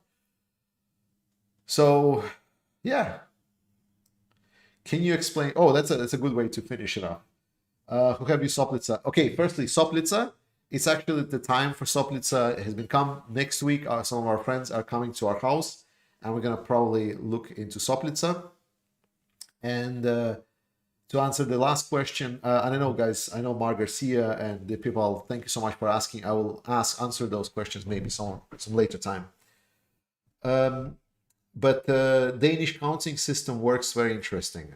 So first things, let's go over two counting things. Firstly, the grading. So whenever you know, like in I think it's in US, you have A, B, C, D, F or something. In Latvia, we have, for example, from 1, 2, 3, 4, 5 up to 10. In Ukraine, they have, I think, 1, 2, 3, 4, 5, 6, 7, 8, 9, 10 to 12 or something. But in Danish, the system goes like this. So you can get a -3 for your, like, at school. And then that means that you basically didn't participate in the exam. Then you get 0, 0, which is like you didn't pass. Then it's 0, 2. That means that you passed, but it's minimal variable score. Then it's 4, then it's 7, then it's 10, and then it's 12. So -3, like your grades are -3, 0, 0, 2, 4, 7, 10, and 12. I, for the love of God, was really trying to understand what is the logic behind any of these numbers, but they're not. And the counting system. So the counting system is particularly interesting because from 1 to 60, Danes are counting and as normal people, like normally, like from 1, 2, 3, 4, 5, 6, 7, 8. However, the interesting part starts at 20. So at 20, you start, for example, calling the numbers. You first call the last number and then you call the first. So like 26, you say 6 and 20. And then it's 30, you say 6 and 30. Then 6 and 40, for example.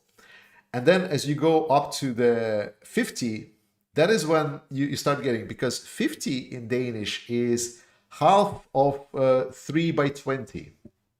That's how it's essentially said and pronounced. So you're like, okay, what?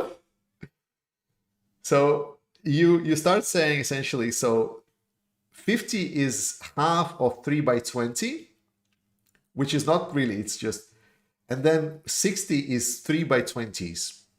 And then you say like, so 6 and 6 by 20 is 3 by 20s.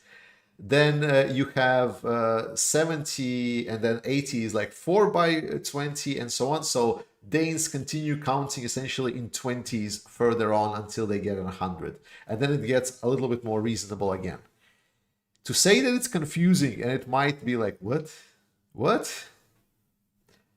Yeah, so it's very interesting. Is the correct pronunciation of Copenhagen?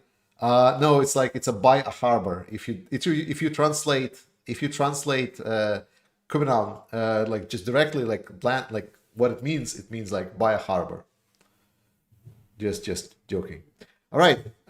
Thank you so much, guys, for being here. I really enjoyed the stream. It was incredibly long, and I love you all so much for taking your time. Slava Ukraini. See you next time.